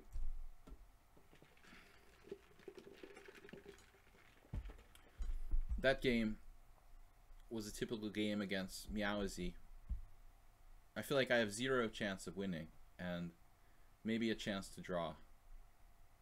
But against 2389 players, normally I'm pretty comfortable, dude. That's the thing. I mean, I don't feel like I'm facing a more powerful force, you know. Against him, I feel like I'm playing a GM or something else, you know. It's just like maybe he's just underrated. He's 2389 and he's going to be like 2489 next month. It looks like Scheveningen's not here, dude, so we're going to have to abort the game and play with Nefedov. Nefedov for last game. Sorry about that. Confusing, but I've got to go, guys. We have an appointment with a fish. I'm a fish. You guys are fishes. And I'm just kidding. Alright, Nefedov. You got lucky. Nefedov got lucky. You know, it was supposed to be Jesus, and then it was supposed to be Scheveningen. But Nefedov got gifted this game. But he was hanging with us the whole time. We appreciate you guys. Thank you for streaming. I mean, watching the stream. I'm not drunk, really. I'm really not drunk. I just feel like I'm drunk. drunk on life, you know, that's what they say, right? Are you playing poker later? Is that what that was about? No, I'm seriously gonna go fishing. Just for fun, just locally. Here it's a tough decision which way to capture. Maybe I should take with a pawn there. It's a little bit more dynamic. I don't know. I feel so comfortable playing this Marazzi type of structure, but honestly, you know what, guys? I don't know why. I got kind of tired from that last game, and I played a move I don't normally play. I'm supposed to play d5. I mean, the move, according to Vasily Smyslov, is bishop e2, but he probably would have taken back with the pawn. So I played bishop e2, which was kind of wimpy, and then I played knight takes d4, which was kind of wimpy. I think my energy is gone. Last game, it's beer and fishing time. Little Penguin said, tell us what you caught tomorrow. Hopefully, I'm punch drunk from that game, and I was expecting to lose.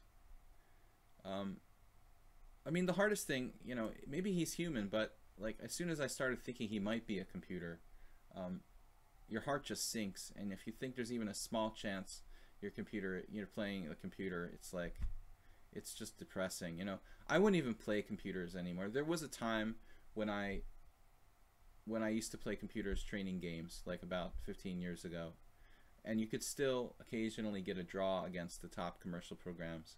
And then I was like, you know, I'd play 20 games with Fritz 7 or whatever, and maybe I would like draw 3 and even like win 1 every 30 games or so.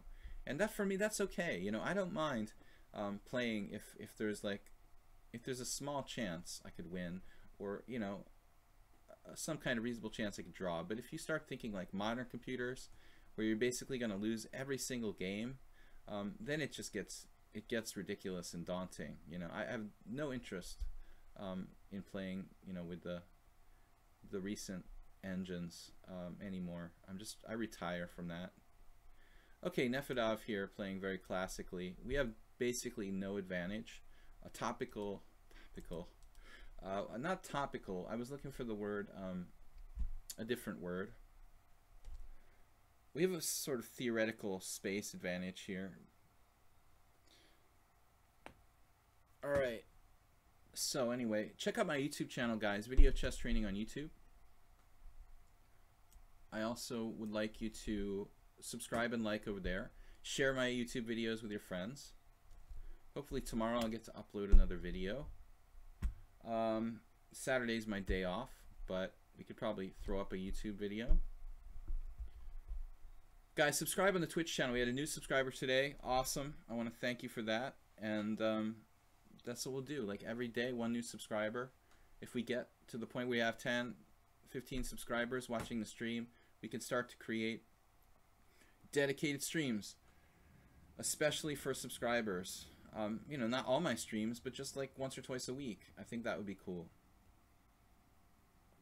Also, we'll take suggestions from you guys. If you have any ideas about, you know, tournament, I want to do the tournament. We'll definitely do that. Blue Crow wants to do a tournament. Bob Sacamano, oh, it's a Seinfeld reference. I didn't realize. I don't know Seinfeld that well. I mean, I liked Seinfeld in general, but I wasn't a huge like fan of the show that I would get references. It'd be great to play Bughouse. Well, you can't play Bughouse on lichess, right? It is kind of weird. It's like anti-Bughouse. Ow. My legs are in pain from getting stuck under the chair. I've had this long habit of kind of tangling my legs under my own chair. That's why I always find it, you know, amazing that once this guy accused me of kicking his feet under the table. Usually it's people kicking my feet under the table, because my feet are like always under my own chair. Like, I can't kick you unless your feet are under my chair. That's what happened. Basically, the guy put his feet under my chair, and then he accused me of kicking his feet, you know? Like, dude, your feet are under my chair. Of course my feet are going to kick your feet, you know? This is like a sign. Speaking of Seinfeld, A Seinfeld chess episode would probably go something like that. Something as stupid as that. I love the way that Nefedov is playing, except for g5. You know, g5, h6. This is a little over the top. You don't really need to weaken your king side so significantly. But I like the way he's played the queen side. One other thing you might want to do, though, is put the other rook on b8. You might want to play like rook a b8 and rook fc8. That's probably the best squares. I played with a Vietnamese player who, in this type of structure, he played an interesting plan. He basically put the rooks on b8, c8, played like queen b6 maybe, or queen a5 maybe, but back to b6, and then eventually he put his queen on a7, which I thought was kind of cool, kind of a unique way of setting up Black's position. Nothing can attack the queen on a7 really, and it sort of helps like influence the center. People are playing now, actually. Bughousefest.com, bughouse-test.com. Oh, it will be available. Okay, so it's in beta. Yeah, it's weird that they didn't start that sooner. I mean, queen takes d4 is just a bad move, or what's the deal here? I mean, queen takes d4. Yeah, it looks like a bad move. We have to take with the pawn. 2 pawn islands against 2 pawn islands. Islands in the sun. Ernest Hemingway. Who is it? Pawn islands, guys. I don't know how you feel about these pawn islands.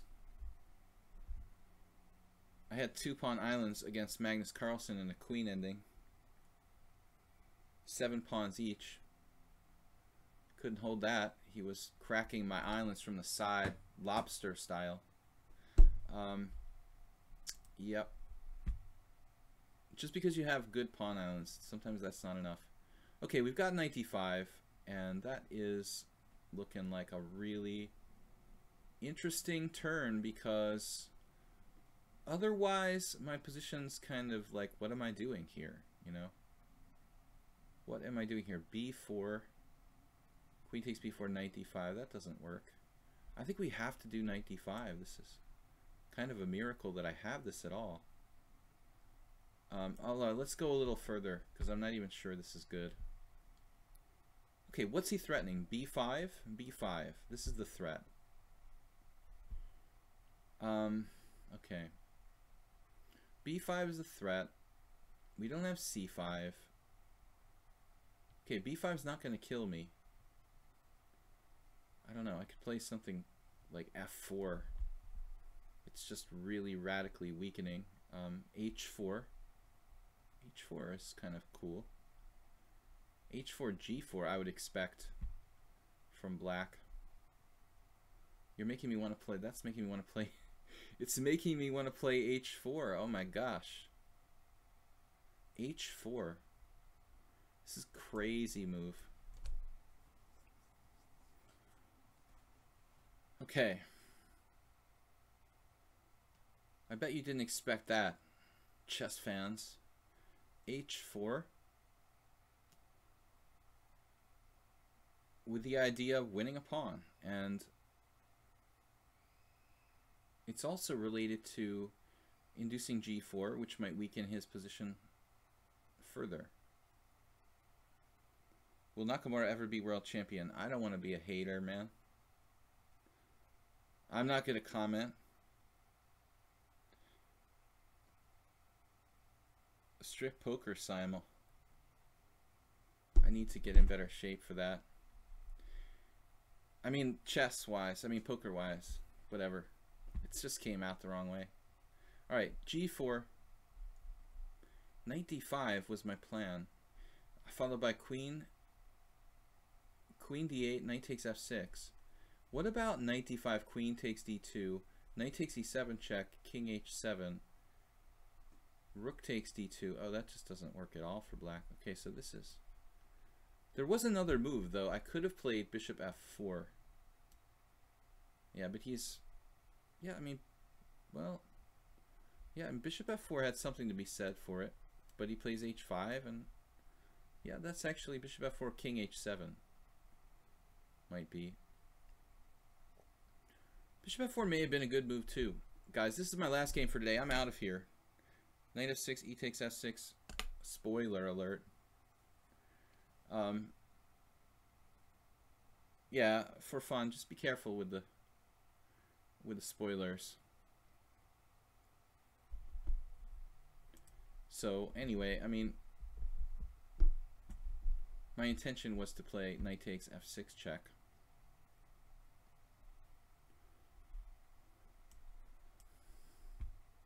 The point of h4 was to induce g4, and so this is a weakness. He might choose to give that up. I'm not sure which is worse, like losing his h-pawn or losing his other pawns. If he allows queen f4, e takes queen f4, this is weak and this is weak, and his bishop is blocked, so it's not really evident, you know, which of those is the lesser of the evils. Might be better to lose the h-pawn. I mean, we talked about pawn islands, right? Better to keep the islands in shape. You know, but on the other hand, maybe I should play queen f4 instead of taking on h6. Crazy. He has queen d7 there, though. Bishop takes f6, queen f4, queen d7 would appear to hold on. Getting hungry, too. I don't know, why am I getting hungry? I just had food before the stream. I don't know how I can possibly be hungry. This makes me... No spoilers in my variation. Queen f4. I can't see that deeply, man. Come on. Queen f4. I think I would have found it, but still. Alright, now we have a nice little tactique here. Bishop takes d6. Bishop takes d6. A tactique. And yeah, man, it looks good. Bishop g7, queen f4.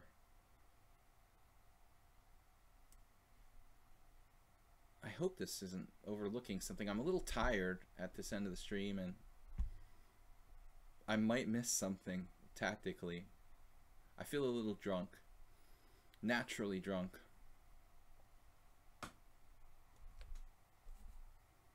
Refine carbs before stream.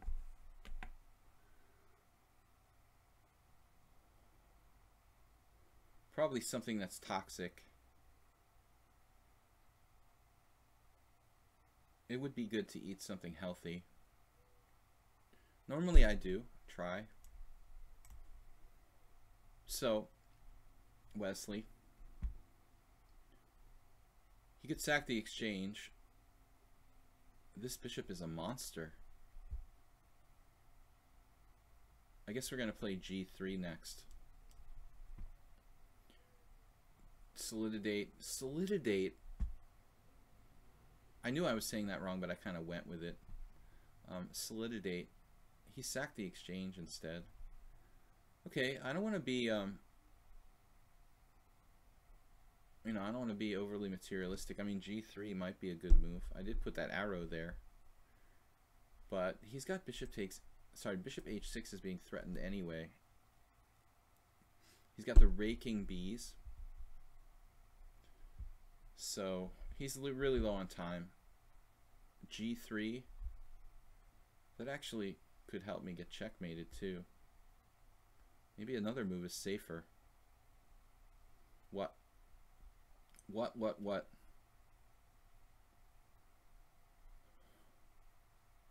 Queen g3.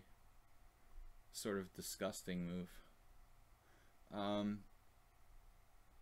Yeah, he's got some good bishops. That dark square bishop's pretty nasty. Queen h2 followed by bishop d3. Man, he's gonna find defenses here. This is not so easy. He's down the exchange and a pawn. But his bishops are pretty nasty. Rook c3. Avoiding those dreadful tactics, but putting my bishop on a kind of weird diagonal. I hope this works. it's funny to put it here, like on the diagonal of that bishop, but sidestepping bishop h6 is the main point. I mean, honestly, I could lose the exchange and probably still be winning based on his king position. And queen e5, just staying in the center. Queen h2, queen g3. Queen g3 looks like a sensible move, doesn't it? Feels like a sensible move, especially now that I can take with a rook, not with a pawn. Still, okay, f4. Does that make sense? What I really want to do here is trade stuff. Let's trade stuff, dude. I like it. I like it a lot. Bishop d3 is gold. Okay, I'm still not totally winning. He's got like takes with a pawn, and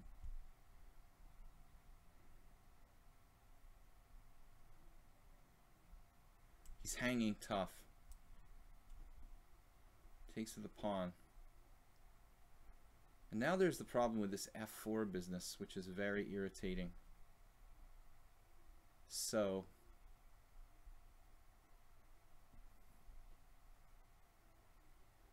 I'm not even looking at the clock. You know, if you people are looking at the clock, you're making a mistake.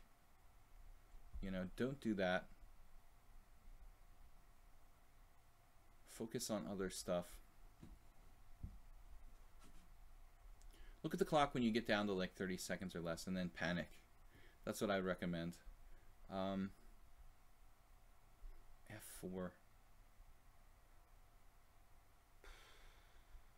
I mean, that's just craziness.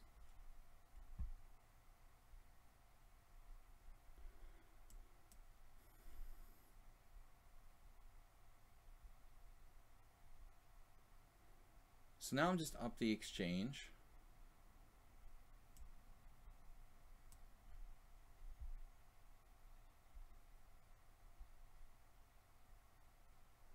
Played bishop e5.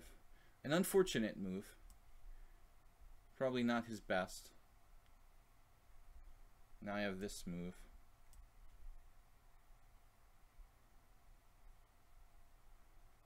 So if he had played a different move there, he had a little bit of counterplay.